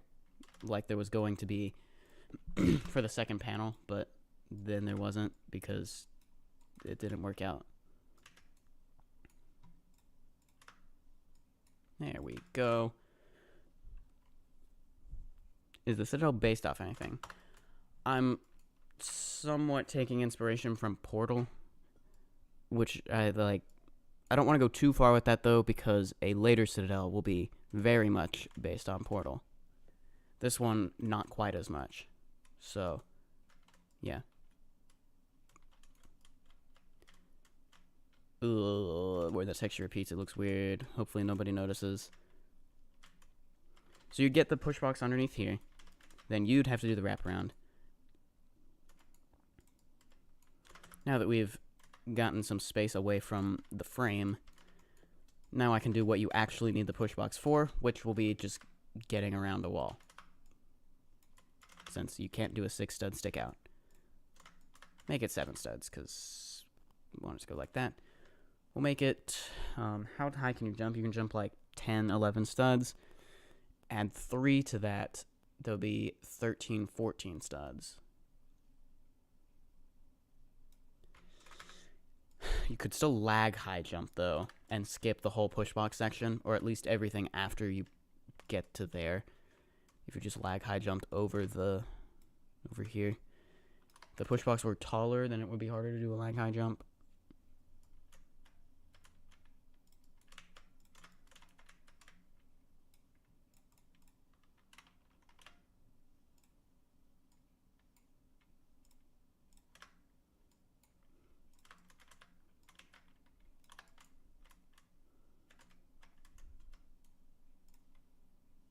Because it's 13, yeah. What is going on here? Oh, right. There we go. Get the portal gun out, boys. That would actually be kind of cool, having a, a portal mechanic. Not just a teleport, that's boring. One that, like, a seamless transition. If only that weren't, like, crazy hard to do. But anyways. So you'd use the push box to get over this 13 stud high wall. Oh, wait, that's 12 stud. Wait, yeah. Okay, make it one more. So you need the push box plus, like, a 10 stud high jump.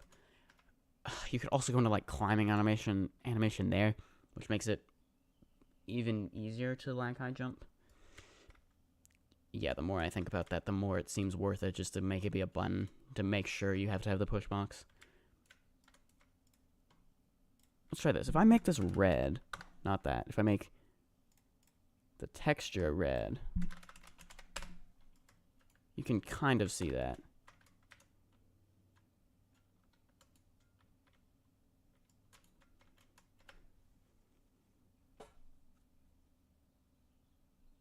We'll make it be a push box morpher thing again. Here's what we're going to do. We're going to duplicate that. We're going to take these two parts. Never mind. The whole model, apparently. Go like that. And then I probably need to rotate it by 10 degrees. Yes. We'll fix the weird world pivot momentarily.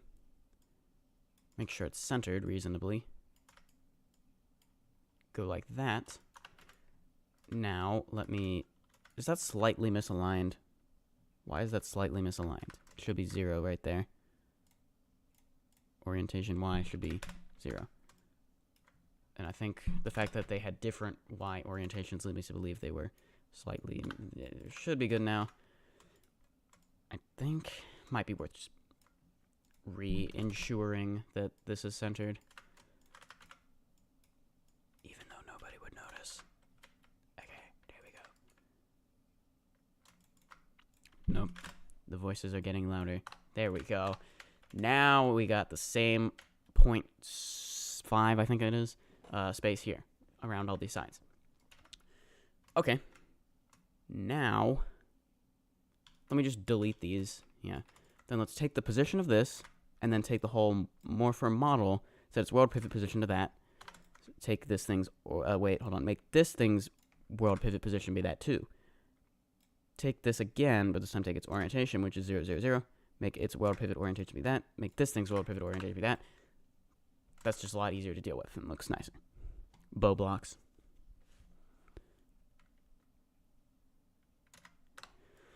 Okay. Let me take this now. This is going to be called morph. Then I'm going to set its parent to be that, but by clicking that, it made it inside the button. I actually just want it inside the morpher model. Let me close some of these so I don't confuse myself. Okay. Then I want to duplicate this, put it inside the button model, call it new morph. I don't know how textures behave with morphers. Let's just delete that for the time being. See what happens. Okay, and then we're gonna make that be one stud. Move this inside here. It's gonna be slightly clipping, so make it 0.5 studs inside here. There. Now you can't see it at all. This should be transparency 1 can collide false, although it doesn't actually matter. Actually, yeah, make it can collide true. This should be transparency 1 can collide true. Yes. Hopefully that behaves well. Hold on, wait. Let me temporarily make this be support players. It already is. Don't let me forget to set those back. Now what? Okay, I was hoping it would behave like that, as that's what it's supposed to do. It's not doing anything weird, like making the texture being visible down in there. Cool. Yeah, and then if you look inside here, you can still see the texture, but that doesn't matter. That's why it's hidden inside the part.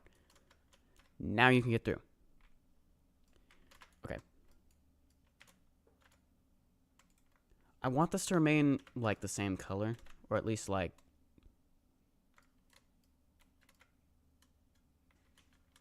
transition to this color. So let's make new morph, because it makes that button be the color of the part it's morphing to, which would be new morph. Okay. I think we're almost done with the pushbox section. All that there is left to do is make this be support players off on that. Same over here. Support players off. There. And then test it.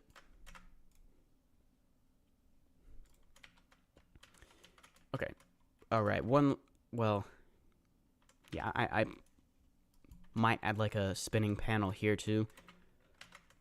That's fine though. But you know what? Let's play the whole floor. You guys I haven't actually showcased it yet. And I think many of you probably didn't see the teaser of the whole thing. Don't go play here, just go play. This will be the last thing we do in the stream.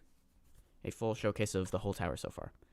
So, let me go to OBS, make it so you guys can hear the sound. And then edit it here. There we go. Okay. It's wind sounds if you can't hear that. Or hopefully it's not too loud and you can't hear my voice. But I think... hold on. Yeah, it should be fine. Although if I Alt-Tab out, then you can't hear it. That's annoying.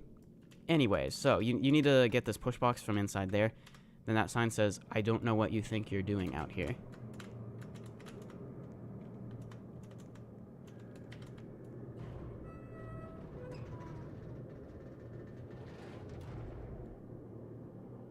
Cutscene.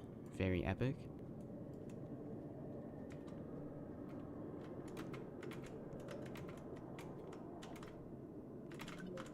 There's a button.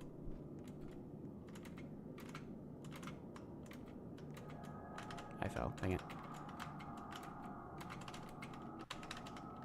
Why am I struggling with that? Let's just pretend I'm not walking off platforms. There we go.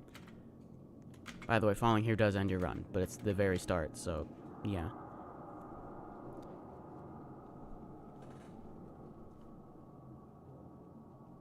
SMToH presents Citadel of Leon Laboratories.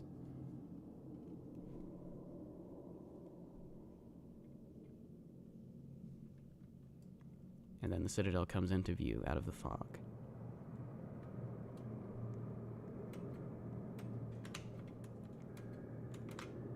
Whoops.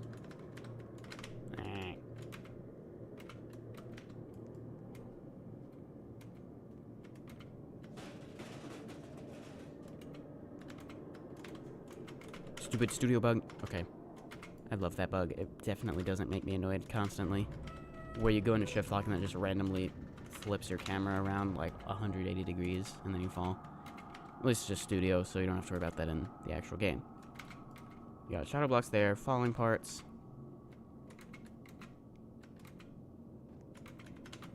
This says, I know you're there. I can feel you there. Okay, let me turn off the music now. Well, my favorite song, God's Wind, Spooky, Eerie 2 sound effects. Let me go off here. Okay. Because it does change to music there. It's kind of like ambient music. Technically, I am allowed to use it. The, like, Roblox songs from the audio library.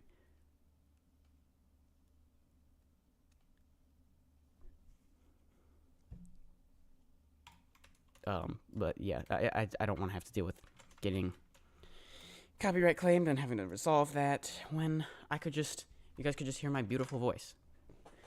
Who is Leon? Didn't Leon die? He's from Island of the Forsaken Towers, the video I made in 2023, the, like, movie thingy. And no, he didn't die, actually. Then again, we haven't seen him yet. So is he dead? I don't know. Boing, boing, boing, boing. Actually, wait. I did play through this earlier. Whatever. When I first started the COLL building part of the stream.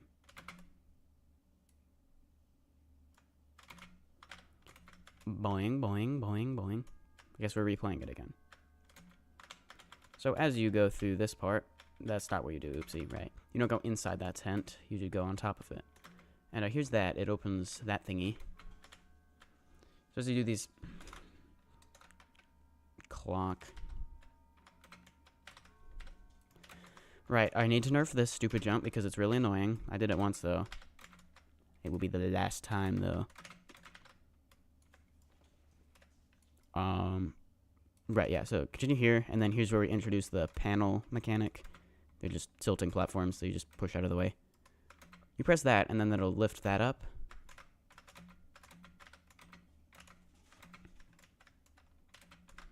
And, oh yeah, here, this thing you can spin too. You technically don't have to yet, but, it does save you one jump you could possibly fail if you don't. Well, like, yeah. So you do that, and, then you need to go this way.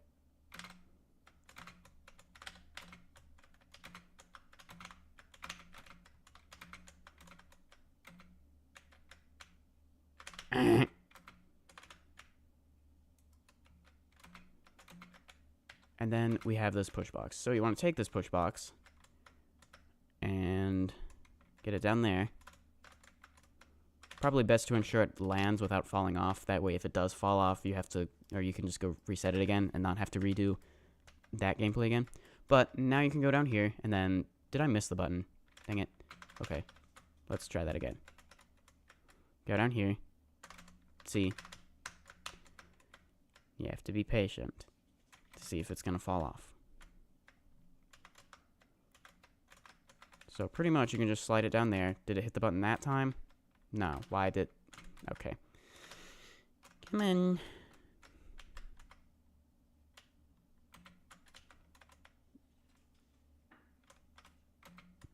That almost fell off, but there.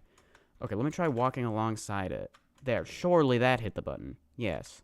Right, okay. It was also going to activate something that made it so you don't have to redo all this gameplay, but at the moment you do. So it is still possible at the moment. But anyway, it'll like activate a truss or something. I'm not sure yet. So then you want to reset the push box and then use it again on this part. We got more of these spinning panels.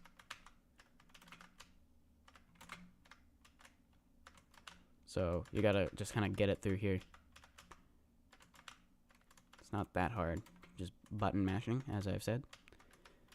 And then here you want to go over to the right. That way this thingy gets caught underneath here, and then the box gets caught against the wall. And then this I actually haven't tested yet. So this is our first time. You got to do that. And then here's what that push box does. Well, in addition to the part over here, it will lower this, and now you can get through. And then that's the end at the moment. Cool.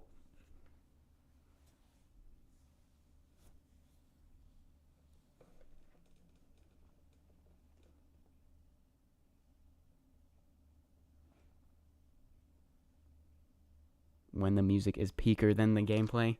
What? Okay, yeah, this definitely needs more design. I feel like it's pretty good right now. I don't know. Yeah, it could definitely be better. Probably need to add like one or two more kind of elements to the design. Like we have the diamond plate, we have the studs, we have the medium stone gray, we have the mesh. Although these are the only like 3 spots that I actually use the mesh so far. If I added like, we also have the red. Did I say that already? I don't know. If I added like a few more, like different colored things, then yeah. So yeah, that is going to conclude the stream. Where should I stand? We'll go over here. You can see the Citadel in the background. Yeah. If it would stop flinging me. Dog. I'm gonna need to fix that. It's an easy fix though. It's just putting a script in the starter player scripts. There we go. Okay. I turned anyway. Whatever. Okay, you can see the Citadel in the background now. Time for the outro. So, thanks so much for watching the stream. I hope you enjoyed it. If you did, make sure to like and subscribe so you don't miss any future videos or live streams.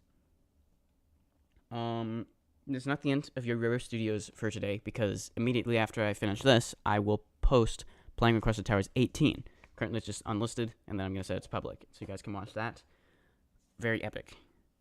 So, watch that next. I will go ahead and send the link in the stream chat once I set it to public, which I'll do right after I end the stream. So, yeah. Hope you enjoyed. Yeah, we did some good progress on Citadel of Leon Laboratories today. Still a lot more to do, but should be fun. Looking forward to building this. So, I will see you in the next video or live stream. Well, actually, I'll see you in Requested Towers 18, I guess. Yeah. And have a great day.